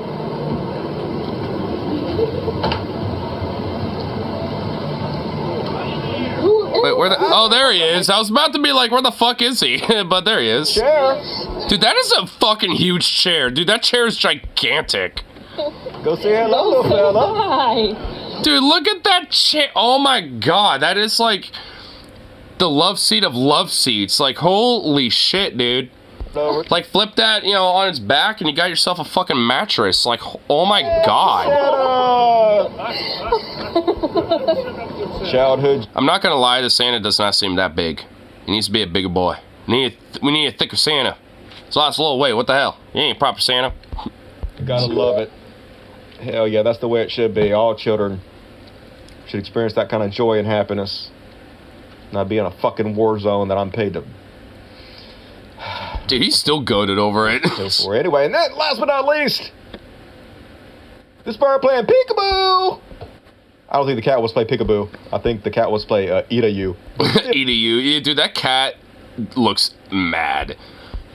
For cute. And also trying to figure out how to eat this damn thing. It's like, I'm mad, but I'm analyzing you, and I need to find out how to fucking eat you. Look at that tail go. Peekaboo, what? This week, we in Lancashire are desperate to turn the tide in her Can't kill me, got a window in your way. and spending. That cat is not happy. It's like, I cannot eat you, you swine. Cute as shit, hell yeah. Love to see it. Hope you playing dangerous game. Well, I mean, there's a window there. Felt a little bit better. And folks, feel free to join me tonight on the after party, available to all my patrons and dust buddies. Still goated about, you know, that fucking shit from from what it sounds like. Come on here, let's do this again. See what are still people saying bullshit there. Oh no, they're all about the kitties now. They're just like, that's cute, the cute. Up the cover. We're gonna cover Tizzy's leg. Kitty could go for there if it wanted. There's a window there. Like, I mean, the kitty couldn't get through. Okay, whatever. I don't think the kitty is capable of going through that. Burp. But here, I'm gonna do a little bit of a wheh really quick. So I should be right back. I have to go for this. Damn little doggo. Oh, you made it easy. Thank you. Hello.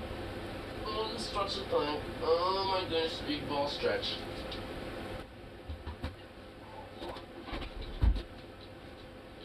Oh, easy, stretchy little thing.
Big old stretch ball.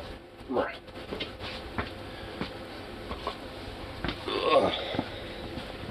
Whoop.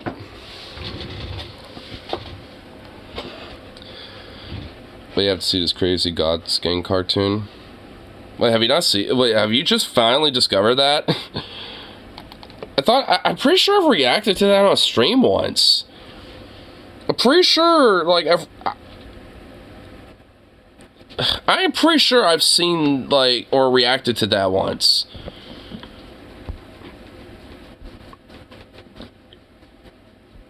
You already saw it, damn it. Well, not this video that you just sent me, that, you know, from Thorn. Yeah, not this video. I haven't seen this one. I saw some other, like, video about it. There's, like, some other person that made a video about it. I forgot who, though. But, yeah, I remember seeing something about this. And you know what? Well, like... Was it serious? Nope. Somebody else.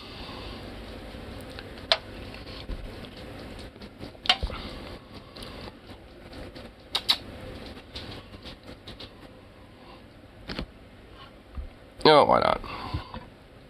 Here, we'll skim around. I guess we could kind of skim around. Ninja. The Dove is an ex-French resistance. By the way, I put it 1.25. Actually, I'm gonna slow it down because she sounds like a very hyper-feminized Ben Shapiro when I do that. So, not that Ben Shapiro already isn't feminized as it is. Let's just be honest. But like, I mean, damn, whoa, little too fast. Saboteur. Just look at him. Dude, you know what? I fucking respect it. Dude, you know, dude, this pigeon looks pretty badass, dude. Would you fuck with this guy? Would you scrap up with this pigeon? Like, would you scrap, dude? I want to scrap up with this motherfucker. Like, dude, this guy will scrap up, bro. Like, he would fuck your shit up. I want to scrap up with him, le dove. He might look like, you know, a dove. But he's a man of war, dude. He's seen some shirt. Dude, I know, dude. Like, let's just go back. Hold on. Come, wait, really? Are you gonna do that to? Okay, hold on. This Bluetooth does this every now and then. I don't know why. Like, I don't know what could be up with this that it doesn't. But whatever. Just look at him. Dude, you can't tell me those eyes haven't seen some shit, man. He has seen some shit. Dude, he's seen many things in war. It's hard to know what to say. I mean, because, like, what? Yeah, he's, like, yeah, ex-resistance. Yeah, he's a saboteur. Okay, so, yeah, he was, like, in World War II, dude. He fought the Nazis, bro. Like, them eyes have seen some shit. Yeah, when you've, like, you've seen some shit when you fight the Nazis. Like, this motherfucker's seen some shit. I tell you what.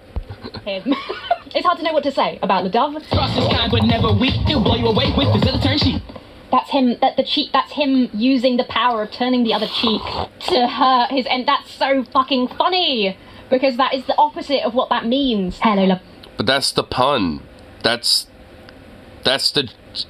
Well, I mean, that's actually kind of the joke, though. I mean, you know, okay, there's actually some stuff I haven't seen about this show yet. You know, I've never seen that scene. So, you know what? Honestly, like, it was kind of cringy, but I will admit, it kind of got a little bit of a chuckle out of me. I mean, I'm not gonna lie. Like, I don't know. I kind of see weirdly some potential with this because I remember, I really don't know if I remember reacting to it on stream or not. But I remember watching it thinking, you know, like, as weird and dumb as it is, like, you know, there is weirdly, like, weirdly enough, I think there's, like, a genuine opportunity to be had with, like, a premise like this. Well, my name is Emma. Welcome back to my channel. Welcome if you are new. I've had a fair few old messages about God's Gang.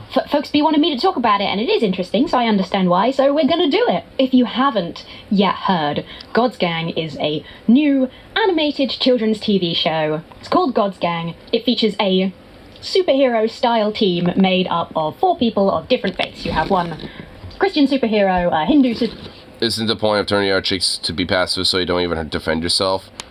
Yeah, pretty much.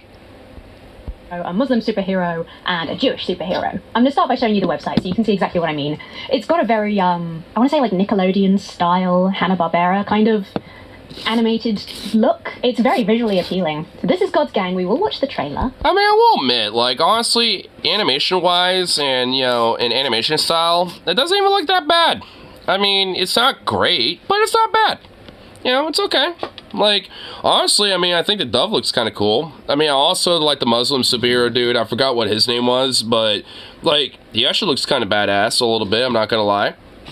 I mean, like, the Jewish character, I mean, we saw from the very beginning, literally named Ninju. Like, oh my god, that somehow feels, like, weirdly racist to say, even though it probably isn't at all, but it just feels that way. Like, it's just one of those things where you're just not sure or not.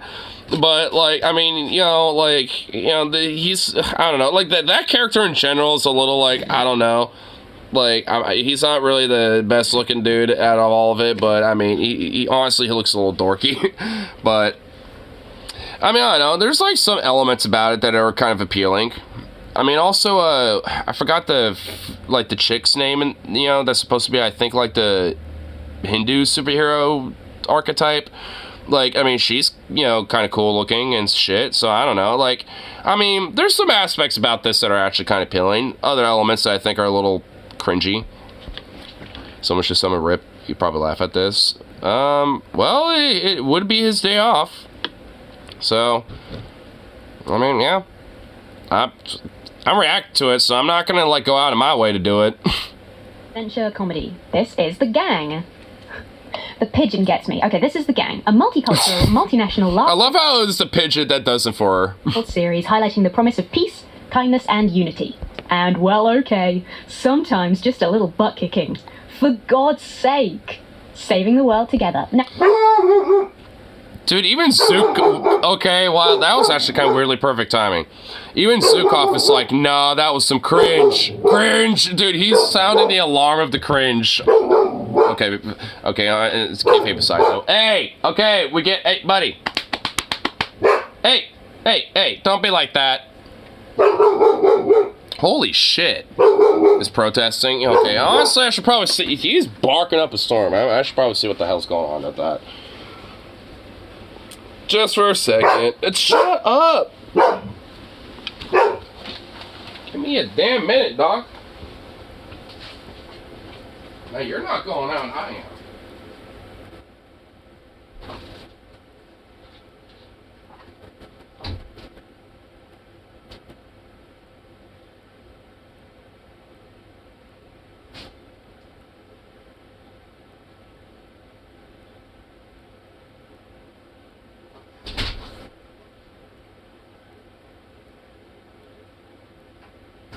There's really nothing going on.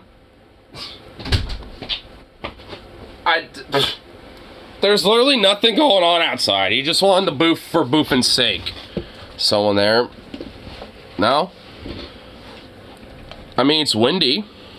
I mean, but that's probably it. Maybe like a branch broke and, you know, because it's pretty windy outside.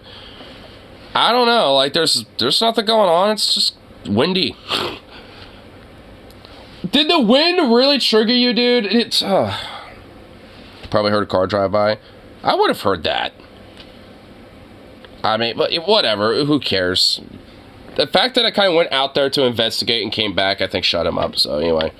Well, it's perfect timing with the pause, though, because, like, I mean, for this right here, the cringe was enough where I think it, you know, I was willing to grant the pass on Zukov for that one. It started getting annoying pretty quick, but, you know, there was enough of a pass for it. Immediately, there's puns, it's multicultural, it's got a lot of green ticks for me. The most obvious thing, and I think the reason that atheists, people in the skeptic community are kind of pointing this my way and going, what's going on here, is it's God's Gang. It does feature members of different faiths, but only people of faith, right? The concept is what unites us, what makes us good, what makes us heroes is our love of God. And depending on how that is handled, even if that's handled well, there is a little bit of an implication there, a sort of subtle subtext that is the absence of a non-believer, somebody without a faith, is kind of stark. At least. Which, it is in the show, and I'm sure she will show it. But like, there are some villains that are like, you know what? Honestly, I'm pretty sure I remember reacting to this whole God's Gang thing on stream once, because like I remember like, again, she might go through it, but like I said, I don't even care about, you know, checking it out again, because this shit is kind of funny. But I remember at least like there's like these duo villains like that are scientists. Yeah, there's like evil scientist villains. Yeah, like, and basically they're like outcasts and nerds of society, and to take vengeance on society, their madness is like fueled their lust for revenge or some shit. It's some weird bullshit like that where they're trying to like, you know, conquer the world or whatever the fuck. And and the thing is, the one thing I don't get, at least from what I remember of that, you know, for those dudes is, are they just, you know, sit-ins for scientists in general, or is it just because these dudes are just like that? You know what I mean? Like, I'm kind of wondering what the weird little, what that's about, you know? Like, I'm wondering if there's, like, some weird anti-science shit going on, you know, with this, you know, or what, but I don't know. I can't really, you know, give a full assessment about that one. If you are a person who's not religious, or who isn't a theist, that does kind of stand out. As we obviously know, people of any or no faith can be loving, giving, caring, a superhero in this kind of context. And yeah, for me personally, it is a shame. It's not something that immediately jumps out at me as offensive or dangerous. Again, it depends how it's handled in context. At worst, it would be a bit like, that sucks for the kids that don't have faith. I mean, they're just not going to watch it, so it's not the end of the world. It doesn't super bother me, but I think it's a shame. I think it would only be improved by also having a character who's not faithful, but is just as respectful of the others as they all are of each other. I think that would be much, much better. So that's some... Yeah, I mean, I don't disagree. I don't really think it would add or subtract anything fundamentally at the end of the day, but whatever. A bit lacking for me. Let's go through these characters, because here's the next thing that has drawn people's attention. Oh, you know what? I just kind of realized something. What if they had like an android, like secular style character where their god is like the people that made him or her as an android? So like, it's not religious per se, obviously. So it's kind of a stand-in for the... I mean, I can kind of see that being, you know, maybe, you know, played in a little bit. Well, I don't know. Sue Muslim. Sue Muslim, all dude. All are puns on their religion. Well, for this one, I think it's more meant to be like, you know, a pun for like sumo, because he's like a big dude. I mean, look at this dude. I mean, he's like a fucking like beefcake, bro. Like, our boy's built like a tank, you know? So it's like, I don't know. I think he's meant to be kind of like a, you know, sit in for a sumo, which, considering his legs are also really small, like, I wonder, like, sumo's legs are huge. Like, I mean, he's got the sumo, like, upper body, but, like, you know, athletic track legs going on. So, I mean, a little confused about that, but, you know, hey, you know, he's got spirit. Some people have questioned whether... Spirit. Oh, Jesus Christ, the puns are going to be ridiculous, aren't they? These are offensive. Let's just go through these. So this is... Sue Muslim is the biggest and toughest of God's gang, which, again, there's an implication there about Islam that could be taken in various ways. Brave on the battlefield, but sometimes scared of silly things like the kiddie ride at an amusement park, dreams of being a chef. His fighting style is sumo. His special move is hypno store. See? Sue Muslim, sumo. He also uses prayer beads as a weapon, which, again, there's certainly people out there who would be offended by that. That's Sue Muslim. Taekwondo. Fighting style, obviously, Taekwondo. She's the big sister, she's very kind, she likes heavy metal. So... there's an appeal to her, for me, a little bit. Alright, hold on. Like, I mean, likes heavy metal and shit, does Taekwondo and shit. And stuff. I mean, it's like, alright, you know, I kind of respect a little. I can appreciate it. Alright, I do not appreciate the fact that you were just an annoying little butt. You're a goof. Goofy little goober ball.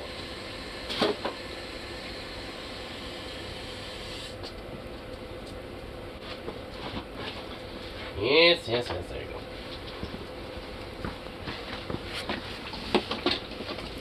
silly little thing. Would be my favorite if I was a kid. This is the one. This is the one. That. This is the one. I mean, it definitely is the one, dude. Our boy over here definitely is the one. I like how they made him a ginger. Like, why is he a ginger?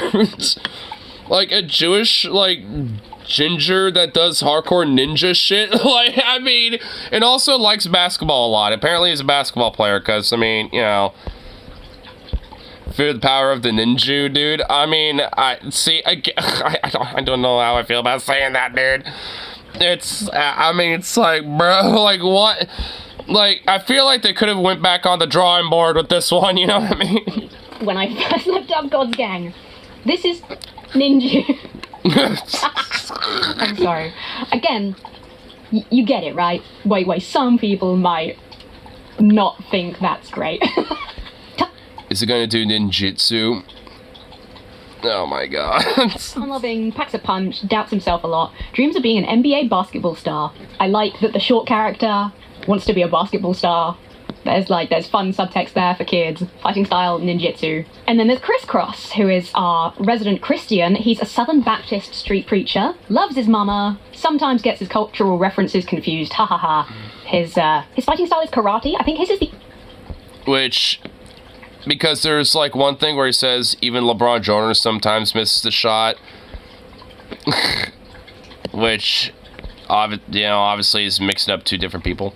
Main character name that doesn't feature his fighting style is just Chris Cross, unless there's something I don't know about the name Chris. Some of this feels like a joke, right? But it's not. It's meant to be good. It's meant to be wholesome. This is Ms. Dogma.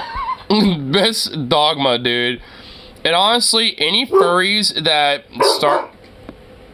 Oh my god, I was just about to get in... okay, whatever. Yeah, dude, shut up. Like, any furry that, like, you know, gets okay, I guess Zukov really does not want me to mention this. Yeah, okay, I'm gonna find a way to make him shut up so I can at least say what I'm trying to say here, damn it. Like, any furry that catches wind of this fucking show is straight up going to, like, use this for Rule 34. Miss Dogma is about to get Rule 34'd by, like, a fuckload of horny furries, dude, okay? Like, I'm not even gonna lie. Like, I'm just being honest with that. Zoo wants some of that doggo see. Dude, he kind of does. He's like, God damn, Mr. Dogma. It's like making some babies of you. It's like, oh shit. Angelic God's Gang operator dispatches the team on their new adventures, all while keeping her nails stylish. So she's like this angelic secretary dog. She's a dog, and it's Ms. Dogma. I like that she has a stool that she doesn't use and has just been scratching up. That's a really fun... Yeah, I noticed that. Well, I just noticed that. Yeah, she has a stool where she uses it as like a play toy and chews it up and shit. Feature. She's got a little action figure of all the heroes. There's a lot to like about this, especially visually. And this is the other one. Ninju and Le Dove are the two that sent me when I first looked at this guy. Commando, anyone? Dude, honestly, for me, it was Le Dove. I mean, you know, and honestly, like, he's actually kind of an appealing looking character. Like, he actually does look cool. Like, this little dude actually looks kind of badass, honestly. I'm not even gonna lie. Like, this actually looks pretty cool. He's actually pretty cool. Like, I could actually, you know, I could fucks with him, you know what I'm saying? Like, you know, I'd have a beer if I were laddie here. Le Dove is here. Le Dove is an expert. Or I guess I shall have, you know, a baguette, a croissant, and some wine with Le Dove. Just look at him. It's hard to know what to say about Le Dove. Something feels all wrong about Le Dove. Next up we have the villains, which is another contention. Well, he's seen some shit. He's got that PTSD in him. Point that I think has drawn people's attention to this, especially within the skeptics. Which also, how old is he? Like, I mean, I guess what era is this supposed to take place? Because that would mean, like, how old is Le Dove? Before we dive in, I would like to quickly draw your attention to the fact that this video is sponsored by Surfshark VP. How about we just do not do that sponsor shizzles? Oh, she has a little puppet. Oh boy. They're the baddies. Now this is something that, again, my friends and people in the community sent to me to be like, one of the first things people notice is, it's the people of faith are the superheroes. One of the villains are scientists. So we'll start with the scientists just because I think that's one of the contentious points that people have found, right? And they're really mad scientists. They're not just mad scientists. They stepped their game up and are really mad. Are the really mad scientists. Too smart for their own good, misunderstood, they just want social recognition without any of the accomplishments to support it. On the surface, I don't think there's anything wrong with that. The mad scientist as a villain in kids' cartoons, especially like superhero cartoons, that's a really common trope.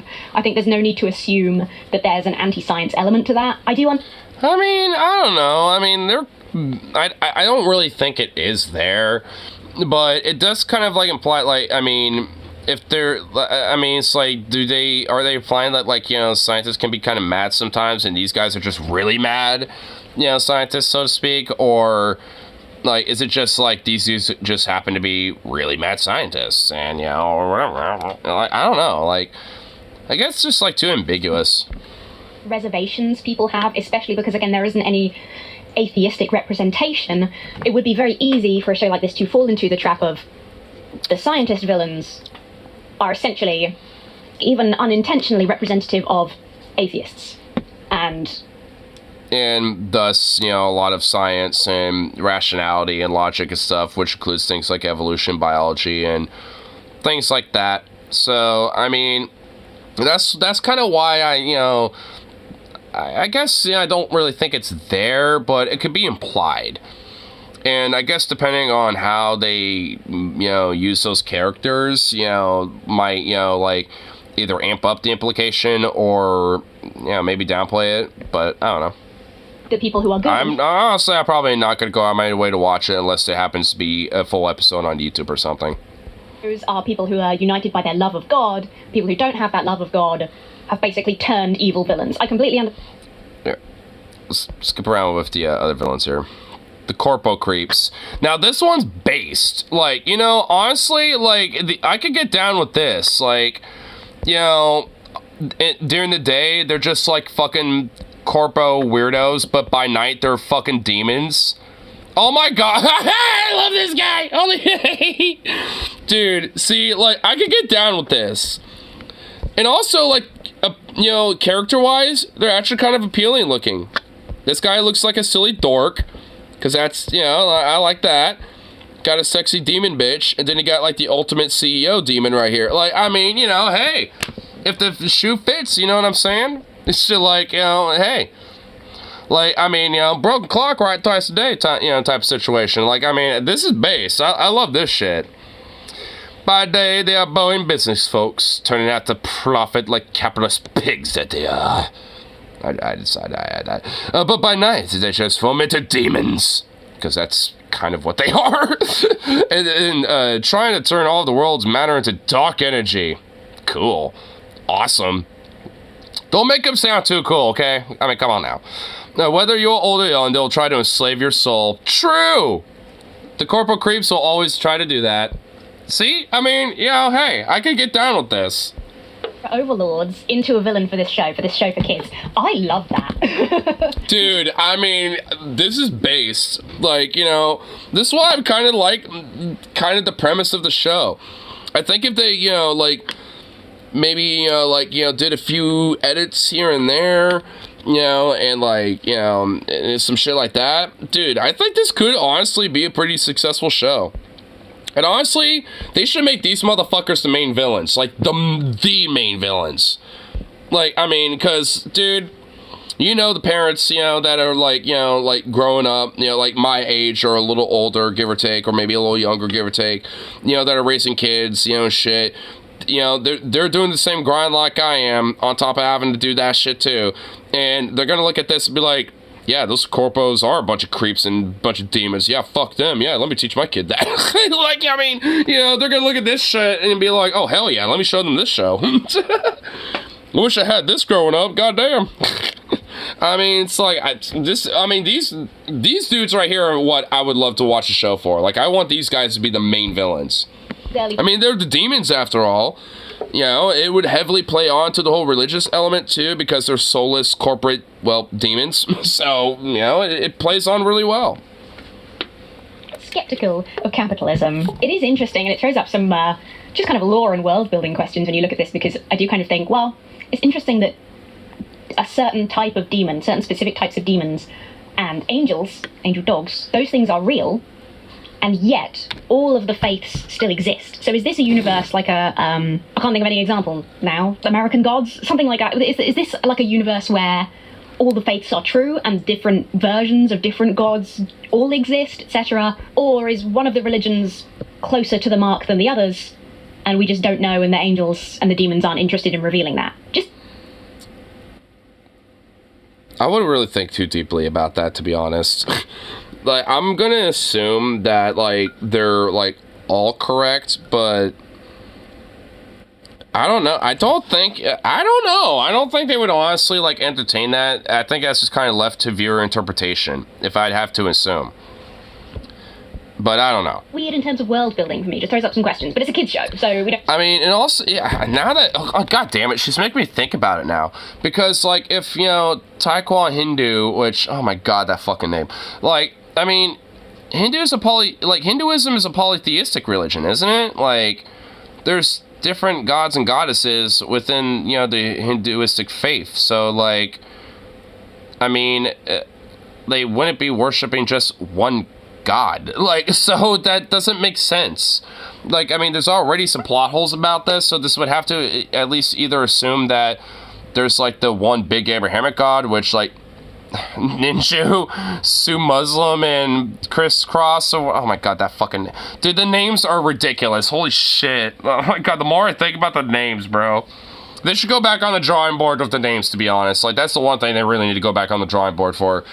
Outside of Corporal Creeps, I mean, that's perfect. But, you know, for our heroes, though, they really need a rework. At least for the names. Because, I mean, you know, like... Yeah, like, I mean... Like I was saying, it's like, the only thing I can think of is, like, all the Abrahamic, you know, like, heroes all basically believe the same god, because I guess it would be the Abrahamic god, but then, like, all the other polytheistic religions, you know, also are true, too.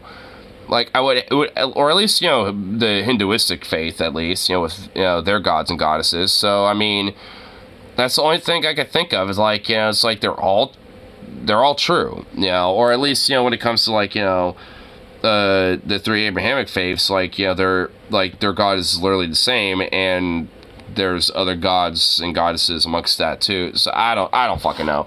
She's making me think about this too much. Like, it's why? God damn it. That deep into it. So Corpo Creeps, and then there's the aliens, the little green fellas from space, Reptilio. And I like how they're called Reptilios. Reptilios? Who knows? They come from the planet Stenchdonia, because bad smells are very funny when you're a child. They're here to steal the Earth's natural resources for their own planet's survival. It's very, War of the Worlds in that kind of way. Again, especially in a kid's cartoon, aliens jealous of our planets as a villain, pretty standard. Finally, probably the most overtly, I want to say political, maybe not political, but the most overtly kind of political message in this, you have this group of villains called the TTT, who are the KKK. I mean, there's no... I mean, it's pretty obvious, yeah. I mean, look how they're dressed. Tremendous terror and torture. They're filled with hate towards all others, and the only love they carry is towards their leader, Dalida, or whatever the fuck. I can't ever imagine the show coming out and being like, they weren't supposed to represent the KKK, definitely. I mean, that one's got a tiki torch. Look at them. This is the KKK. They have a tiki torch, okay, they're villains. Love that.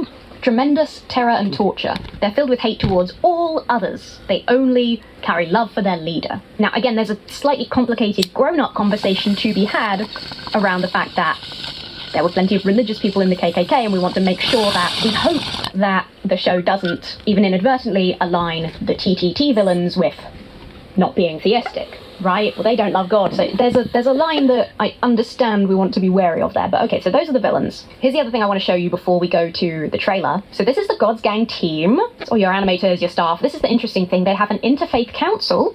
So they have an imam, a rabbi, a Baptist pastor, basically every faith is represented by the main characters. They have a representative on this interfaith council, which I think is very interesting. So clearly, at least the interfaith council on the God's Gang team thought that the puns were fine and funny, and Shlomo Cheyenne doesn't have a problem with Ninju, so we can take solace in that. Although this does kind of make me laugh. You've got your Baptist pastor, your Hindu specialist, your theme song performer. One of these is not like the others.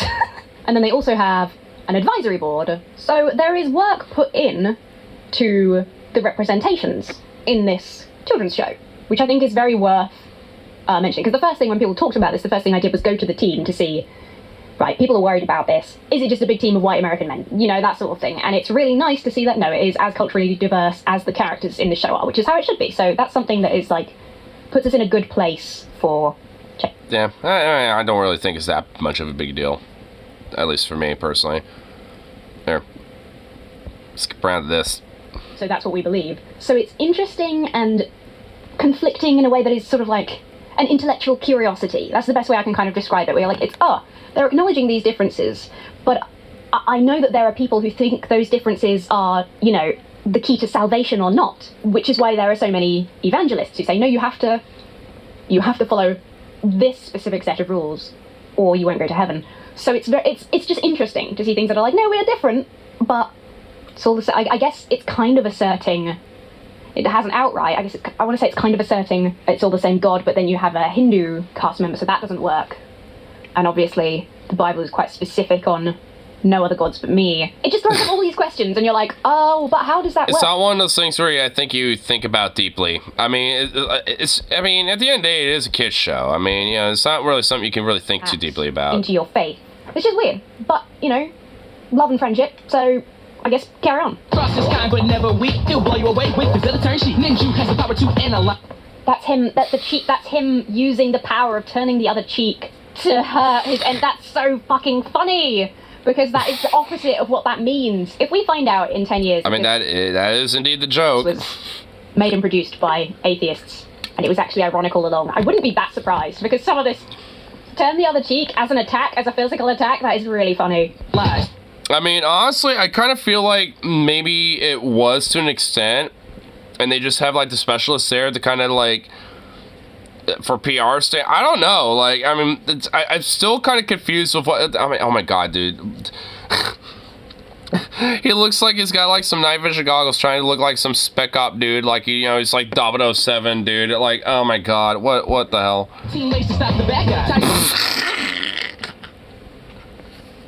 I like how their dudes start names next to each other. Oh my god, dude, what is this? You can hear the words of animals, insects, plants, and birds. Sumo Slim can spin a tail to capture. Crisscross, I can't help but notice, got a lot more time and detailed information in the trailer than the other three. This is my other concern, right? My other thought with something like this is like, if is it going to be, you know, multi-faith but Christian-driven, and will they, without maybe even realizing, end up using Crisscross as the main character? Because, again, the demons and the... I mean, of course there's overlap, especially with Christianity and Islam. Everything we've seen in terms of the villains, like the demons and the angelic creature and that sort of stuff, it does kind of... Oh, this is all the sort of stuff we've seen in Christian cartoons. So there's a little bit of me that's like, is this going to inadvertently be Christian-centric, even if it's trying to be multi-faith? I mean, considering that a lot of the main characters are Abrahamic in like, you know, nature and shit, yeah, I kind of feel like that is the case.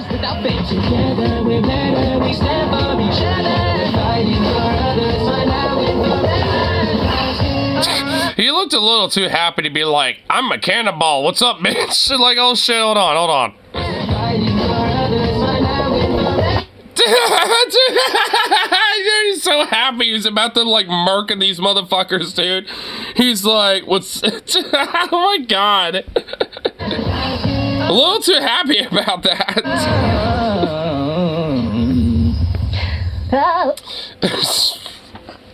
What was that? Like,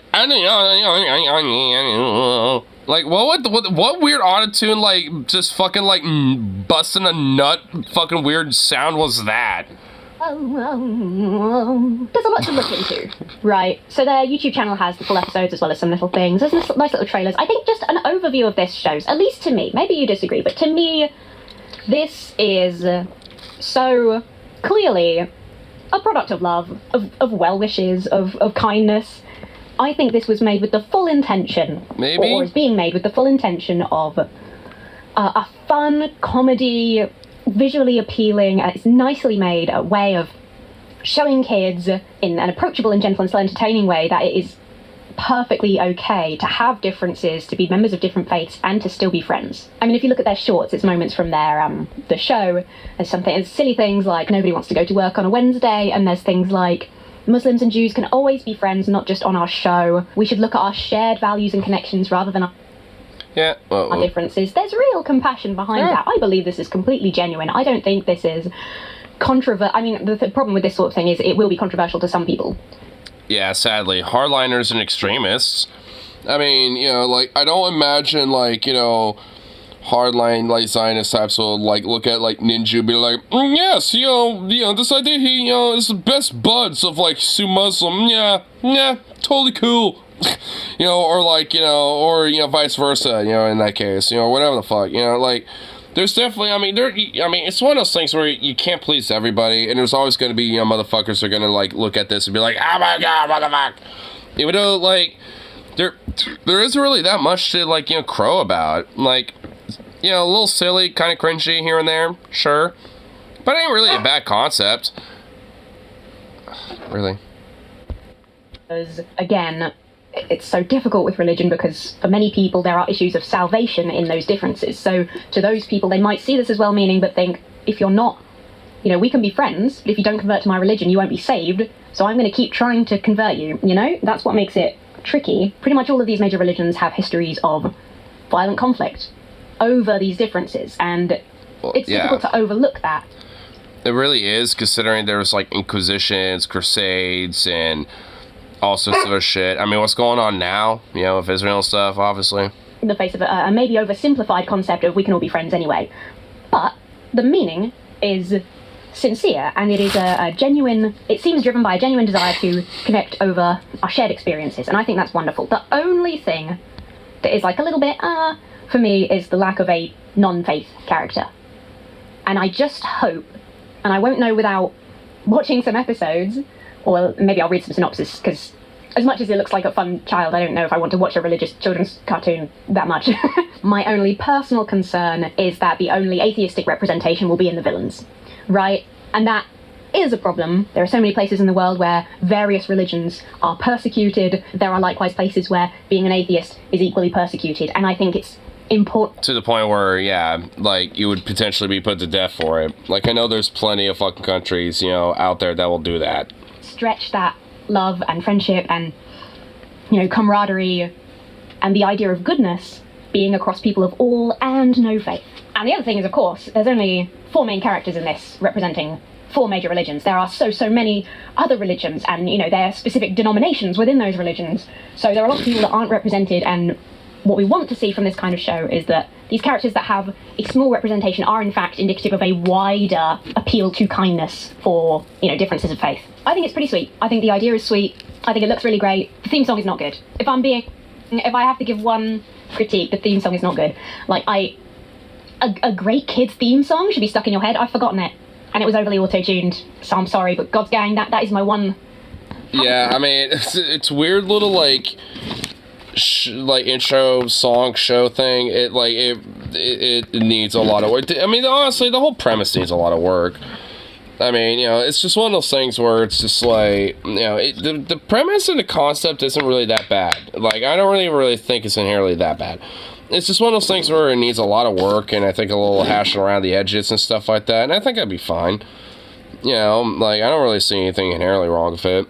I suppose, like, you know, the weird, like, you know, lack of, you know, at least some implicit, you know, like, kind of more secular, like, hero or some shit, at least in general. You know, it doesn't have to be, like, you know, some atheist or some shit.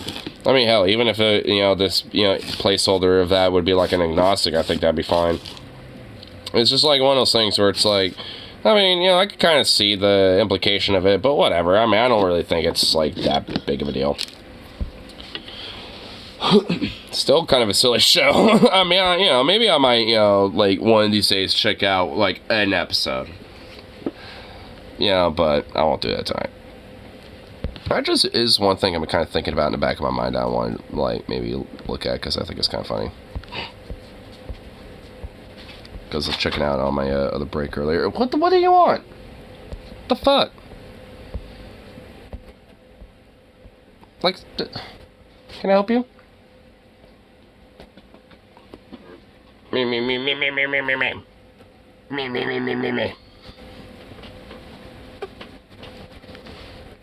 What do you want?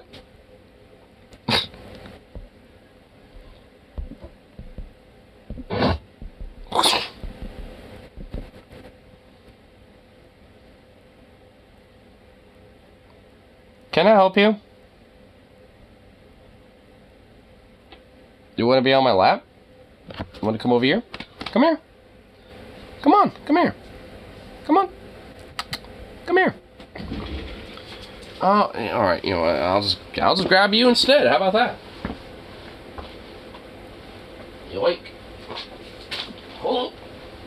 Yeah. I don't want like your feet in my face.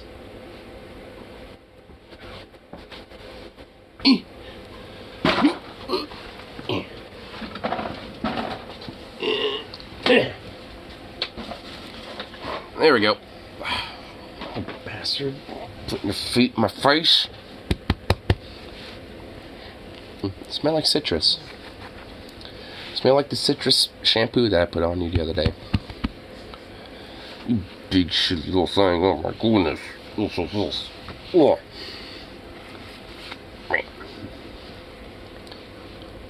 You big little goof. You big old goober. Oh.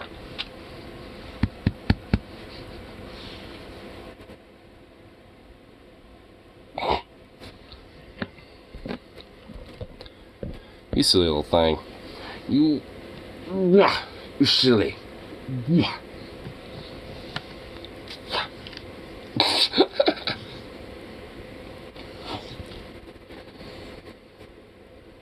Yeah?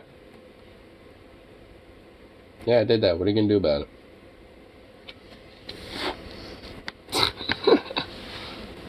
You big goof. Alright, there you go. There, I'm just wanting to lap a little bit.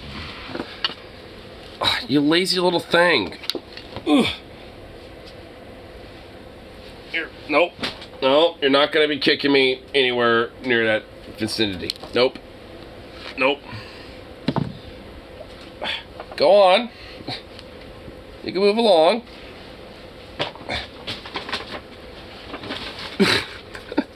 Jeez.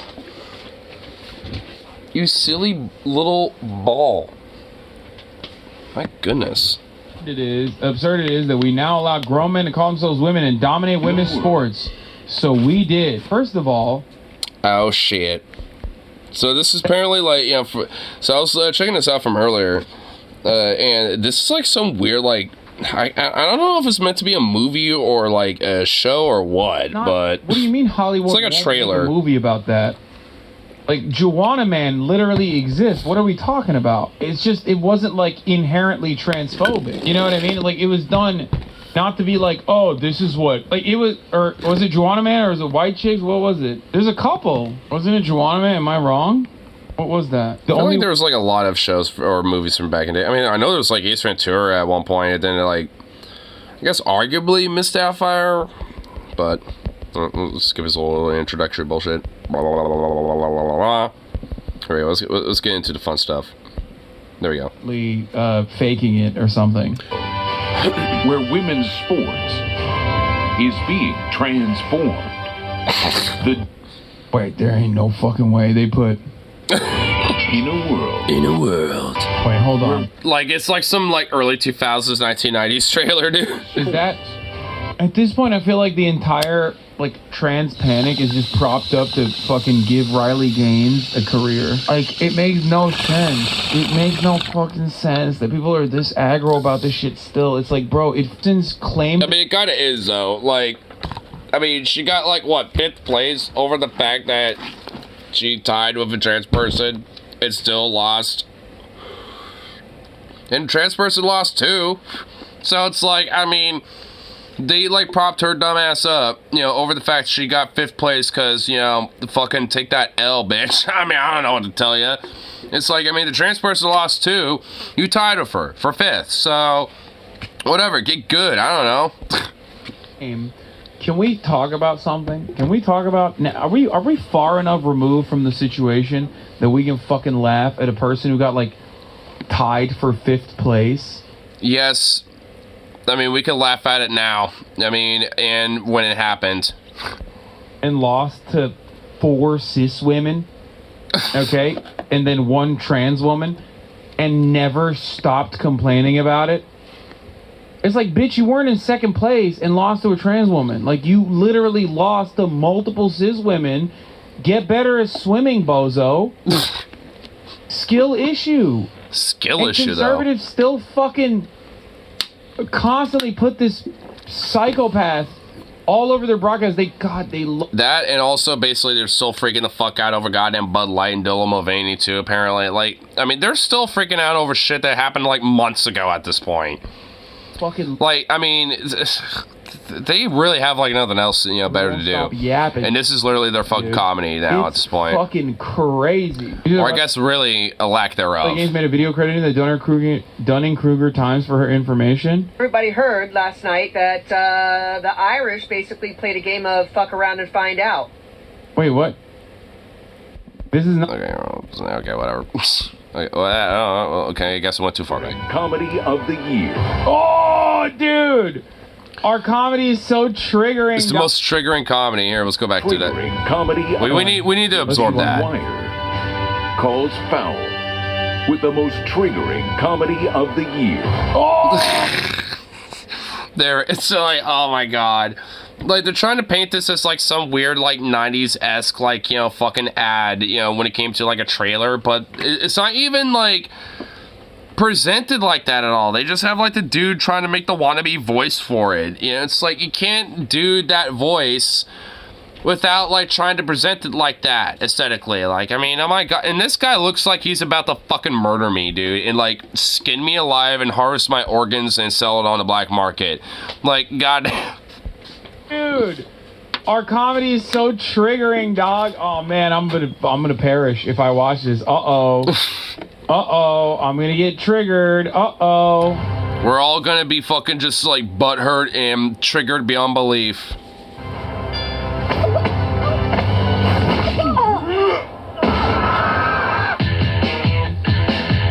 Guys, this is serious. Sports can be your pathway to a better life. Well, like yours?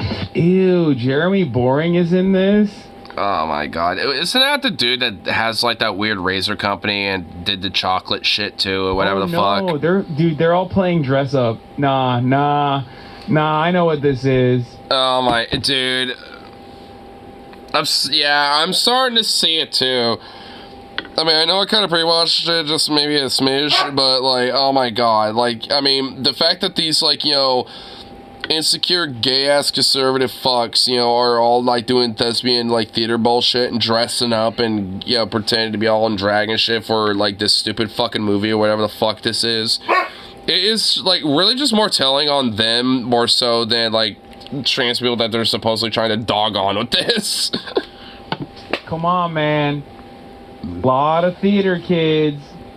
They're just using this as an opportunity. They're just like, yeah, we'll do theater kid stuff, but like, what is their deal? We're doing it in a homophobic way, so like, don't say we're gay.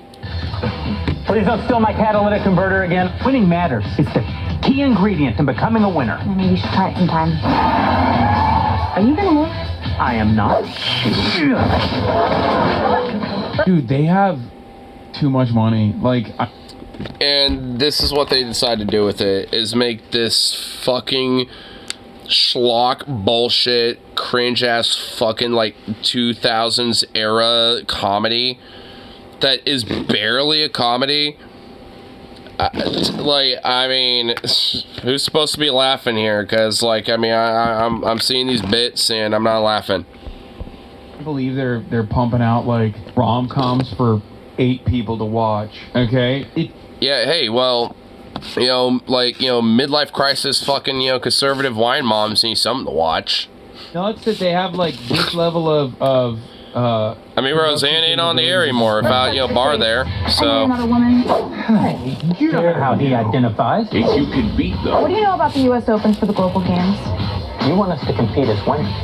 $5,000 prizes. My lover says you were a great coach back in the day. Join.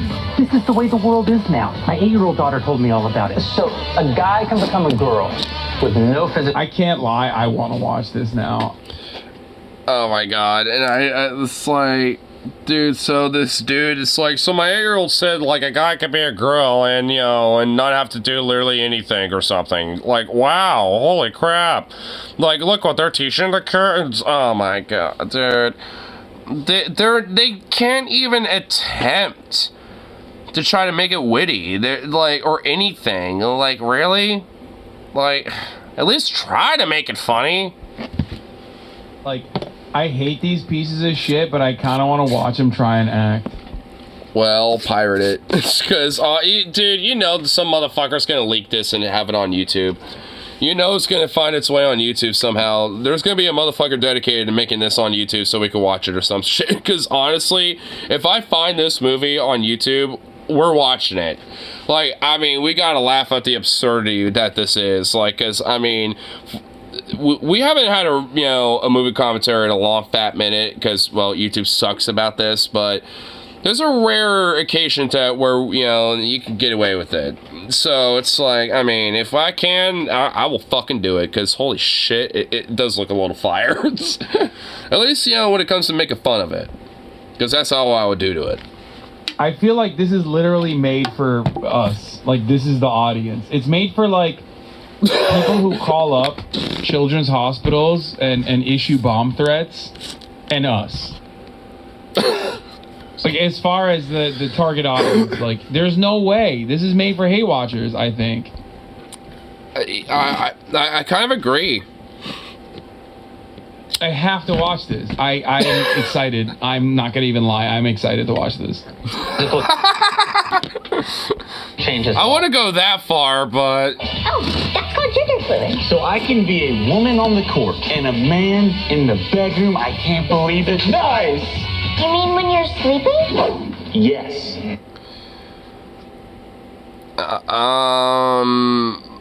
That's not how... Oh my god. Oh my god. Oh my god. Yo, this is fire. This is fire as fuck. And not for the reasons that Daily Wire thinks it is. Like, I'm kind of, you know, on Hassan with this one. Like, this was meant for people to hate watch. Like, there ain't no way, bro. Coach, Alex, we could play basketball. We'd have to get the whole team back together. It's time. We're in.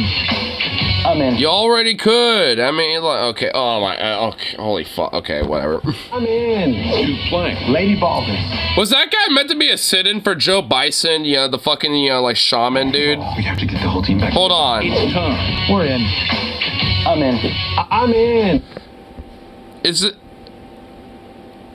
Oh my god. Who the fuck is this guy supposed to represent? It's like, whoa. He has a badger on his head. He literally has a fucking skinned badger on his head. What is this? Holy shit. To play. Lady Baldwin. Man up. Like a girl. That's right. I'm with her.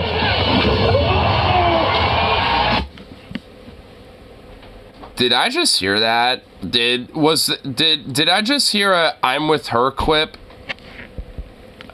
You know, I don't even want to replay it. Like, I did not just fucking hear that. They really just went back to 2016 with that one. Like, oh my fucking god, this is so bad. It's gonna be fucking awesome, dude. Oh my lord. What the fuck?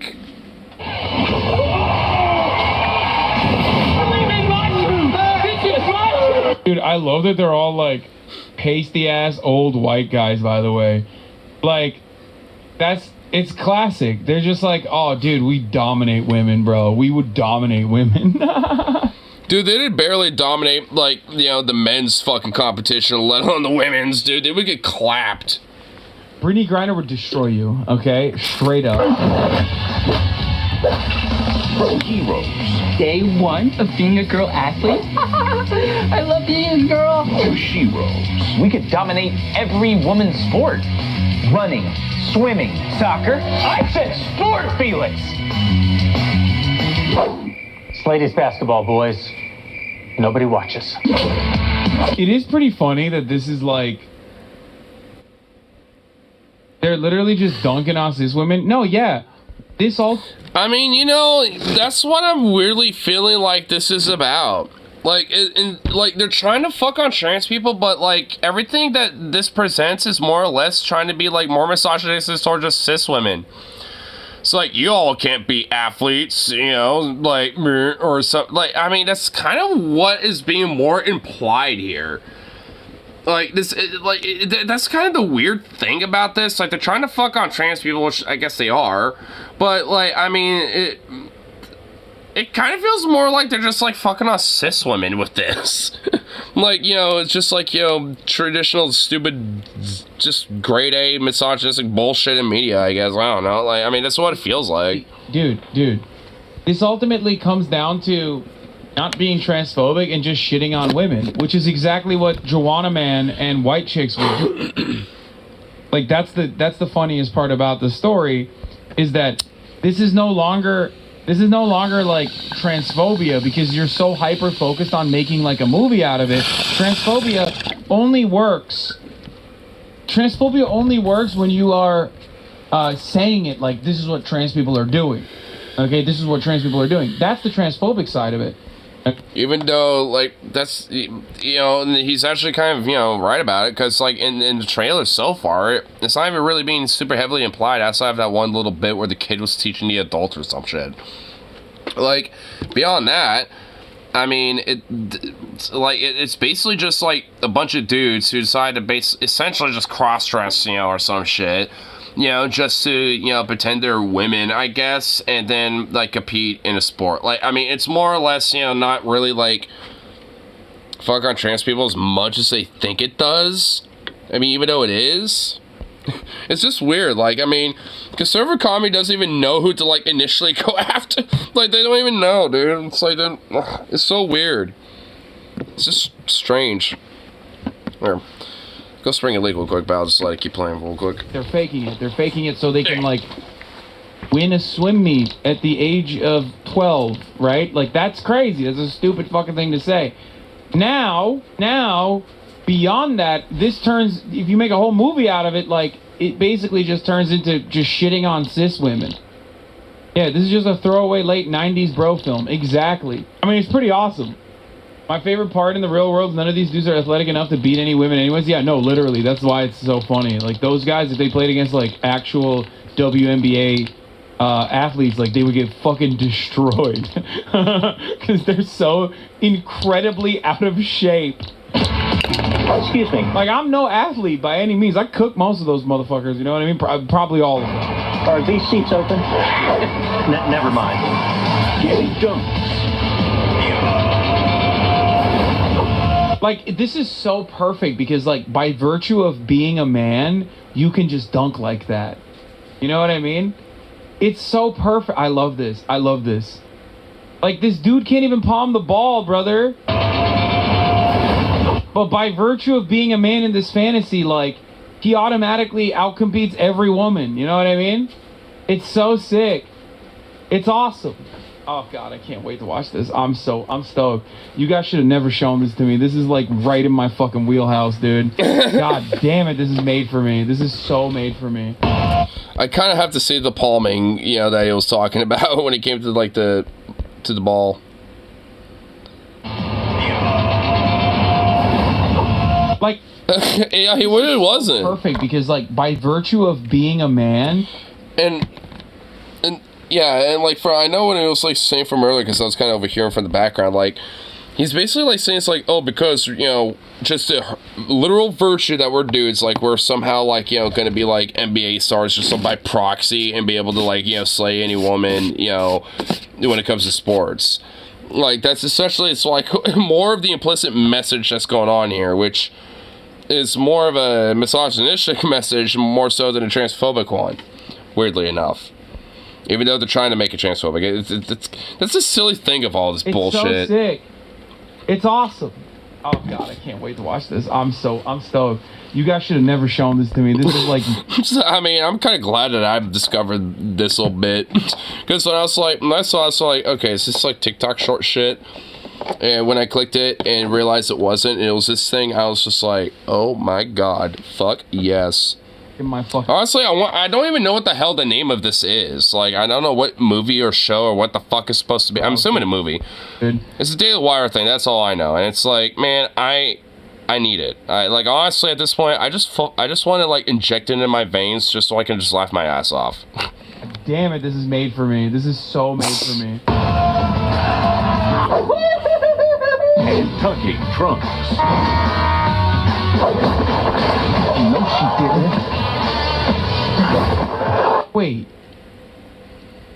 There ain't no way that the good guys are the white guys, and then they play against the scary black guys who are also now. Hold on. Alright, so here's.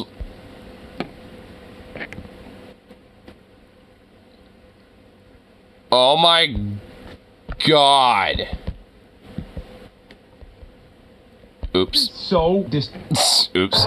Wait, the good guys are the white guys. And yeah, they're playing against literally a bunch of black dudes. Like, oh my god.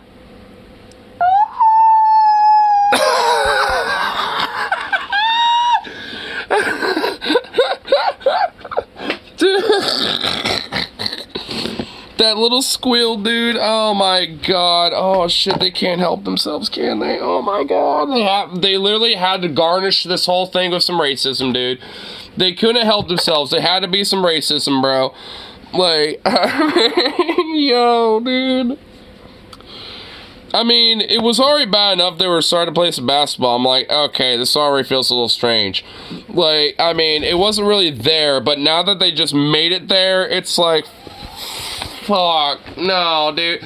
They're not only are they saying like, oh, we're, you know, like, we're better than, you know, it's the black people at basketball, but they're also like more aggressive and doing fouls and shit, like, you know, attacking us and throwing us down on the ground and shit like that. Oh my god, oh my, dude.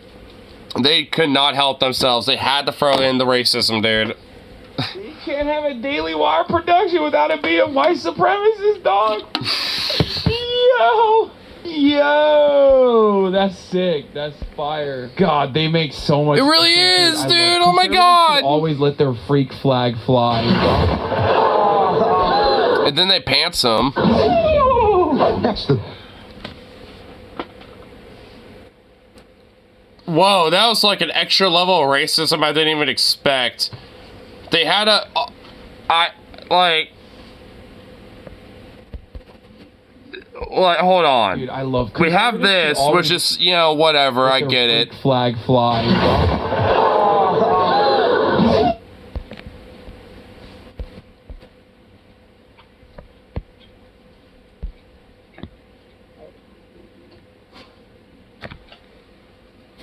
Oh my god, oh my god, oh my god. I don't even know what to say. Oh my fucking god. I don't even know what to say, bro. I mean, oh my god. Dude, they're bringing back John Wayne era of racism, dude, where it's like, oh, yeah, I don't even want to say it, but, like, I mean, it's like, goddamn, bro. Like, I mean, I want to do a little John Wayne wannabe impression there, but it's like, I don't even want to do it without even risking my ass, like, getting canceled. Nope. Like, I mean, they're basically doing red face, for fuck's sake. I mean, without the red... like facial shit or whatever the fuck. I mean, they're like one step away from doing full fucking red face shit. Like, I mean, oh my god, this is so bad. I don't even, oh my god, oh my god, oh my god, oh my god. I have to watch this movie. Like, I gotta see how far they go with this shit. There's no way. This is what they're showing in the trailer. Like, how bad does it get, bro? I want to know. Like, I'm honestly morbidly curious now. How bad and how deep does this rabbit hole go with the racism? Like, because now they're just starting to throw it out there. Like, they're garnishing it in between with all sorts of different racist spices. It's like, oh god, fuck. That's the biggest I've ever seen on a lady. I don't care. Lady Ball. They made Ben Shapiro a ref in the game. Oh my god. That was, dude, Ben Shapiro is in this.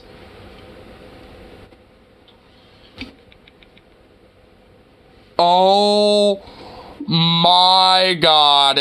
Okay, I have to. Okay, I already said it so many times, but that is a fucking guarantee now. Like, it is absolutely guaranteed I am watching it now. Oh my god. They made little Ben. They made Ben, our little Shapiro boy, like, our little femboy, our Jewish femboy, a fucking ref in this movie. Oh my god. Oh, they gave him a little token fucking role, dude. It's so adorable. Lady Ballers. Lady Ballers, bro. Lady Ballers, really? Oh my god, with the cherries and shit. Oh my fucking god, dude. What is this? One can even be trans age now, which provides Sheelix with a wonderful opportunity to relive all the experiences that she missed out on in school. Streaming exclusively on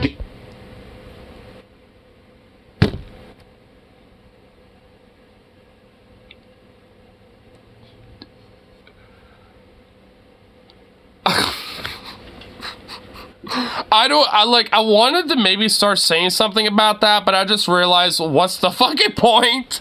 Like, I mean, that really just legit made me speechless. Like, I mean, trans ages? My brain just processed that. Like, my brain just fucking processed that. I mean,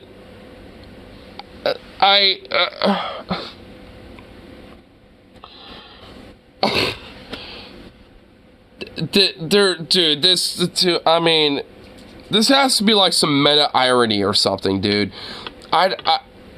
Dude, this can't be like serious. Like, I know it's meant to be a comedy, but there's no way they're actually putting this out seriously. There has to be like some meta irony or some shit, like some meta satire with this. Like, there ain't no way, bro. Like, what? It's just me, dude. Streaming exclusively, dude. You know, somebody better fucking pirate this. Someone better fucking, like, you know, put this on YouTube. Something. I don't even care what platform. I want to fucking watch this. You know what? Even if I can't watch it here, I'm still gonna find a way to watch it just so I could discuss it, because oh my god, I mean. Dude, I still need to watch that, like, movie about Bernie. Like, I don't think it's a Daily Wire thing, but it's like a conservative movie about Bernie Sanders. I still need to watch that. Wire Plus, December 1st. That's awesome. That's awesome. White Chicks, better plot plus better movie. Dude, this is it. This is the best. Wow. This was the movie they tried to film in Nashville that a bunch of actors walked out of? Wait, is that why all the Daily Wire cast is in it now? I'm not surprised. So I guess this was, like, you know, produced in Nashville, I suppose, and they tried to get a bunch of actors there, but when they realized what they were working with, they literally just, like, said, fuck this, and left. So, like, they had to get a bunch of fucking Daily Wire dipshits, you know, that work at the Daily Wire to fucking, you know, like, that might or may not have thespian chops to fucking, you know, go in and, you know, play the, you know, the acts instead. Like, oh my god, bro. Actors walked out. I can't wait to review this. This is peak cinema. This is peak cinema. It's the best. Dude, I mean, you know, it might, honestly, this might transcend everything, dude. Starring Jake Crane, Blaine Crane. What the fuck? Who are these? Dude, got some Crane brothers. People. Are they brothers? I'm assuming so. Co's your favorite sports show. David. Yeah, Matt. Wait. Matt Walsh is in this? No way. Matt Walsh is in here. You know what? I think there was a moment where I deadass honestly thought I heard Matt Walsh's voice. you know, for a second when I was listening to, you know, or watching this. So, you know, honestly, like, oh my God, he's in this. Oh, dude, oh my God. Adam Crone, co-host of Crane Company, Ty the Fish, new comedy special on YouTube, Billy Ray Brandt, hated by feminists, admired by the feminine, voted to pick me, Matt Walsh blog, also featuring Riley Gaines, like Ted Cruz, Seth Dillon's Ted Cruz? Oh my God, dude, this is literally a fucking like a supervillain, like, you know, lineup, dude. Got Ted Cruz, Michael Knowles, Brett Cooper, that weird, like, you know, like female Ben Shapiro looking clone, and then Shapiro. Oh my, dude, Ted Cruz is it? Dude, why is Ted Cruz in this? Where does Ted Cruz play a role in this movie? Is he in the trailer? Because I might have overlooked him if that's the case. Oh my God, please let him be in the trailer. Oh my God, please let him be acting as a cameo. Oh boy.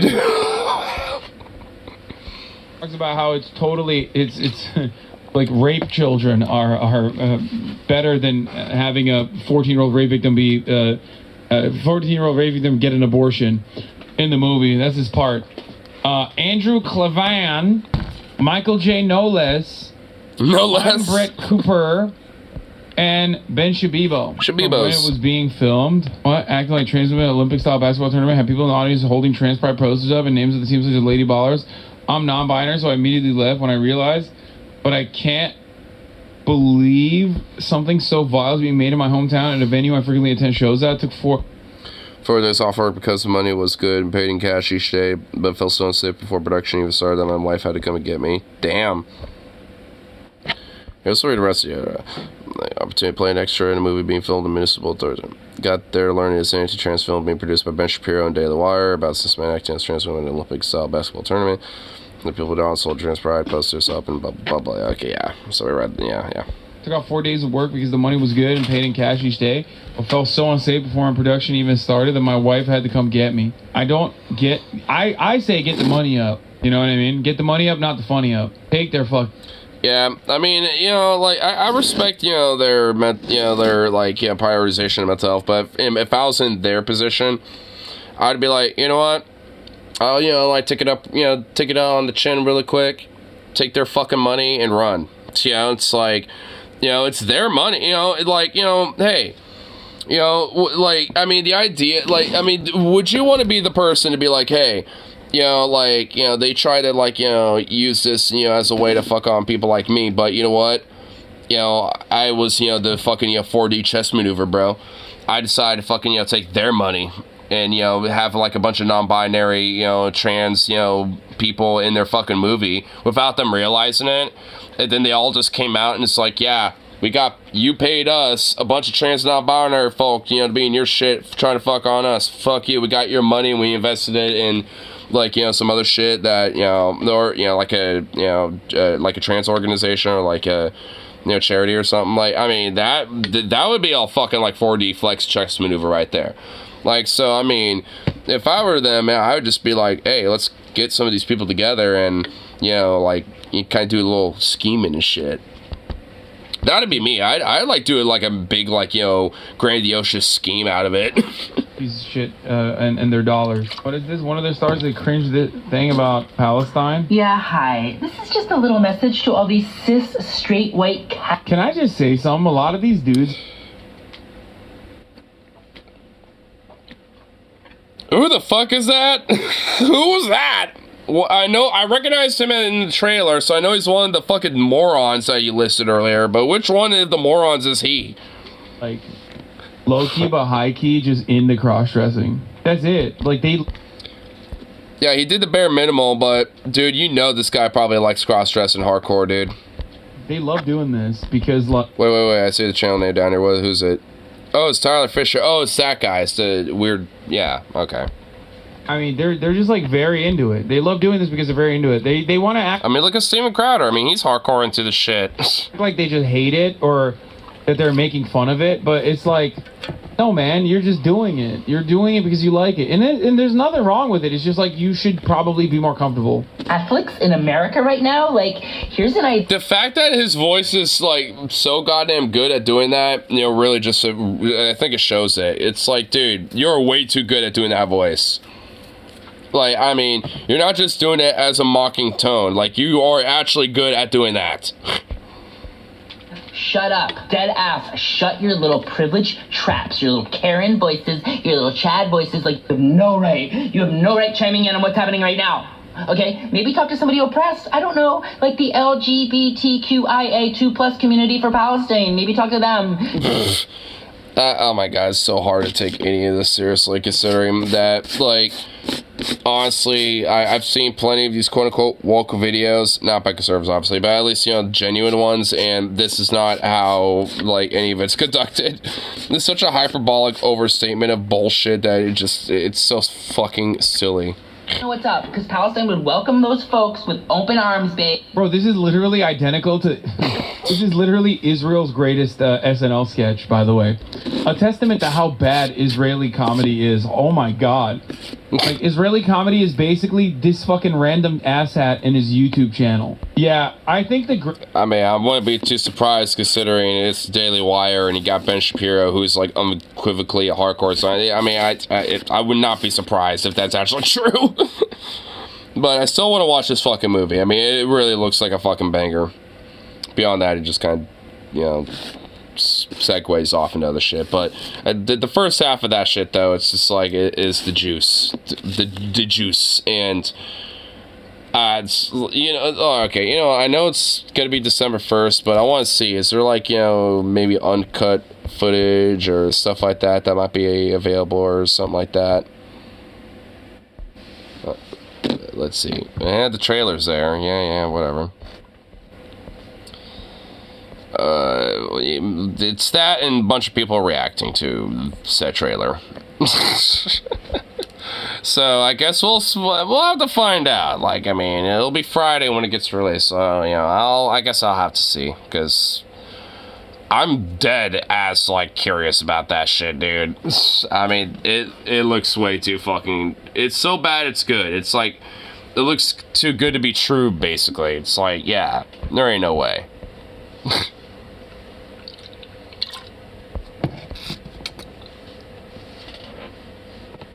What's up, buddy? What you doing over there? What you doing? What you doing, goof?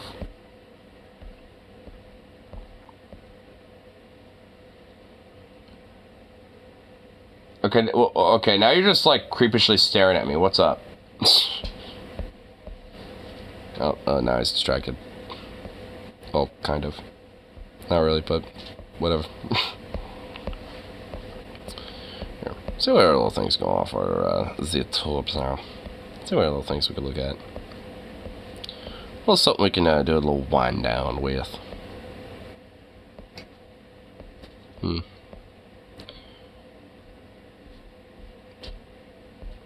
So shit, there's actually an update on that shit that happened in Vermont.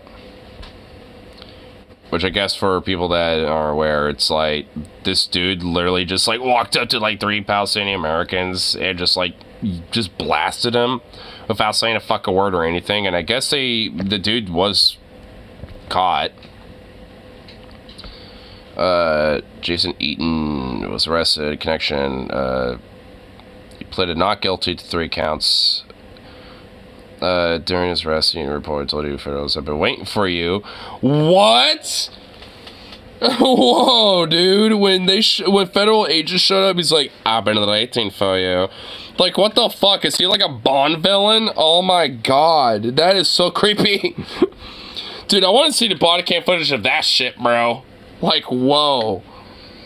Like, I mean, imagine those dudes walking up with the body cam footage and he's just sitting there in a chair in, like, the middle of the room, just like, I've been waiting for you. Just holds his hands out, just ready to be cuffed. Oh my god, dude, that is fucking creepy. Just found a handgun and ammo that matched the brand of bullets at the crime scene. And it's accused open fire 3. Yeah. It's November 26th story. So 2 of the men were in stable condition, and the third sustained more serious injuries. Oh, so they're actually all alive. Oh, so well, that's good. I mean, fuck yeah. But shit, I hope they make a full recovery. Throwing a shot in the spine. Ooh, well, I don't think our boy there is gonna make a full recovery, but hopefully he does. Extremely concerned about it. Blah. Yeah, and there's 3 dudes. Oh shit, is that like, a picture of the dude being arrested?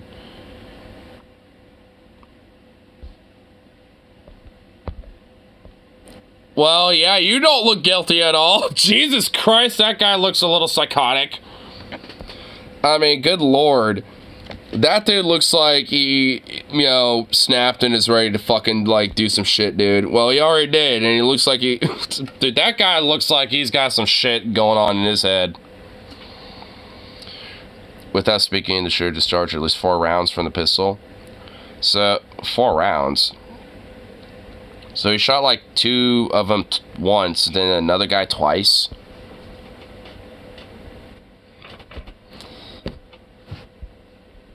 Yeah, definitely a very stable individual. Definitely, one of the more moral people of society, 100%.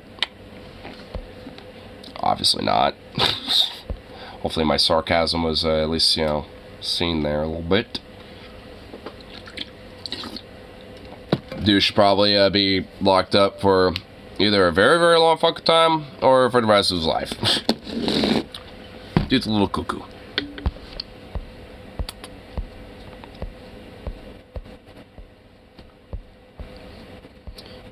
Oh. I don't see really too much else on the tube, which... Boo. Ella boo. You know what? Let's see what, little things going on over here, actually. Sort of a little something, yeah?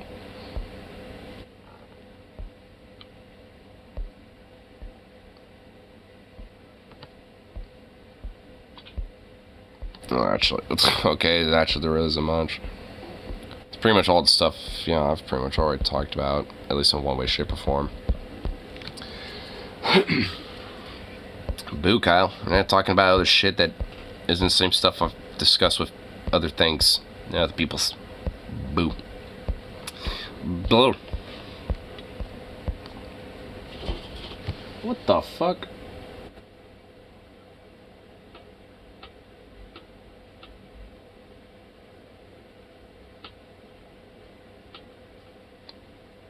Fucking right, just did that little bastard pop up over here, realize I'm right here, and scurried off in a panic? We're like, oh shit.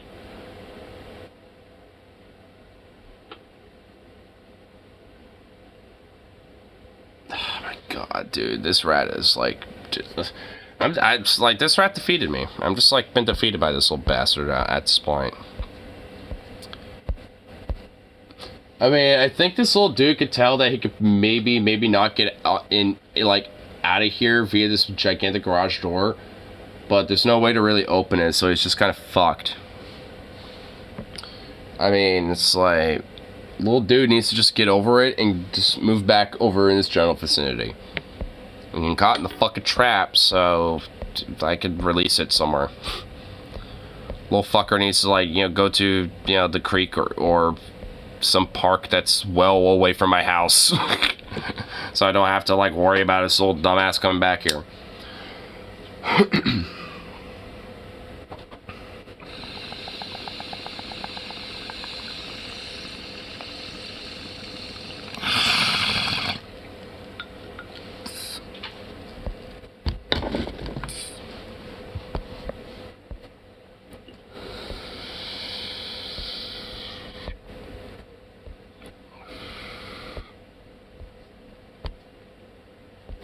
I mean, even the top fucking news is don't really got much going on.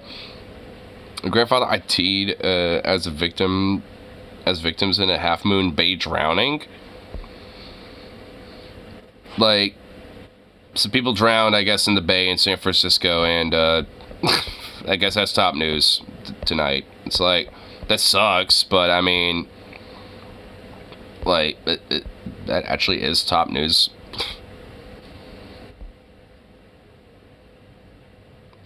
Well, oh shit, I'm actually surprised this isn't top news. Rescuers are using handheld drills to free 41 workers trapped in a tunnel for 2 weeks. For over 2 weeks.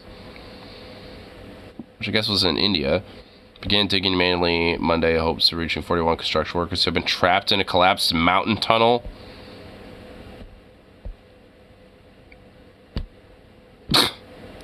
Well, damn, dude. What the... Man. Yeah, let's check it out. India are preparing to dig by hand to reach 41 workers trapped in a collapsed road tunnel for 16 days. On Friday, a large machine that was drilling through the debris broke. And once that machine is removed, the manual digging will begin. A small pipe was drilled into the tunnel on the first day of the collapse, allowing rescuers to drop food and medicine to the workers. And that was it? It's only 23 seconds? That was it? Okay, well, fuck you then for not, like, having a longer segment about it, maybe. I guess so they at least have a line of communication and a way to give food to them. But yeah, I guess they're just stuck. I mean, from what it sounds like, I mean, you know, they might be able to, you know, within time get out, but I mean, you know, if they have at least a way where there's like communication and a way to get food to them and shit, then it seems like, you know, they'll probably make it out. They'll probably be okay. You know, a little, you know, probably not happy and, like, you know, fucking probably a little cuckoo because they've been trapped in the tunnel with no sunlight for, like, over 2 weeks to maybe a month or who knows how long. I mean, who knows how long they'll be there, but damn. That's been going on for 2 weeks and I now just heard about that. It's like, you would think that would be, like, you know, some more prominent news. Like, if that was, like, you know, a little bit more on the international waves, you know, maybe there'd be, like, you know, some funds and maybe, like, you know, donating some equipment, you know, to help with the relief efforts or something. Like, you would think, but no. You know, it's been going on for 2 weeks. I guess we can let the world know about that a little bit. Good lord. I hope they all make it out safely, though. But, you know, like I said, I mean, considering at least a tiny little bare minimal snippet of information there, I mean, it sounds like, you know, they will probably be okay. Still sucks, though.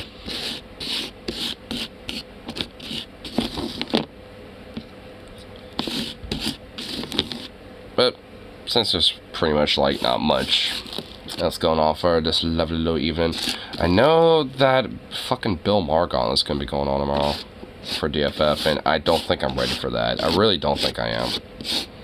That shit snuck up, honestly. I even remember TJ was mentioning that, like, on a, I think it's a Band of Hope they did the other day. Because, like, I thought that was going to be Friday. I didn't expect that shit to, like, already be showing up. It's like, oh no, dude. Oh god. You know what? Thank fuck I'm at work for most of that shit. I'm gonna be like, you know, distracted with, you know, being at work actually for most of that shit. So, I mean, I don't really got that much room to bitch. I'm gonna get that shit in doses. But it's still gonna be awful. Ugh. Not ready for it.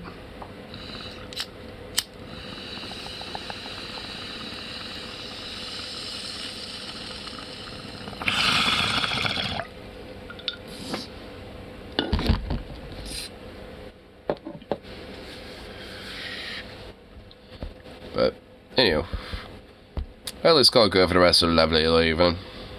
For now. And be back around for the next one, of course. So, peace out, and see y'all then. So, toodaloo.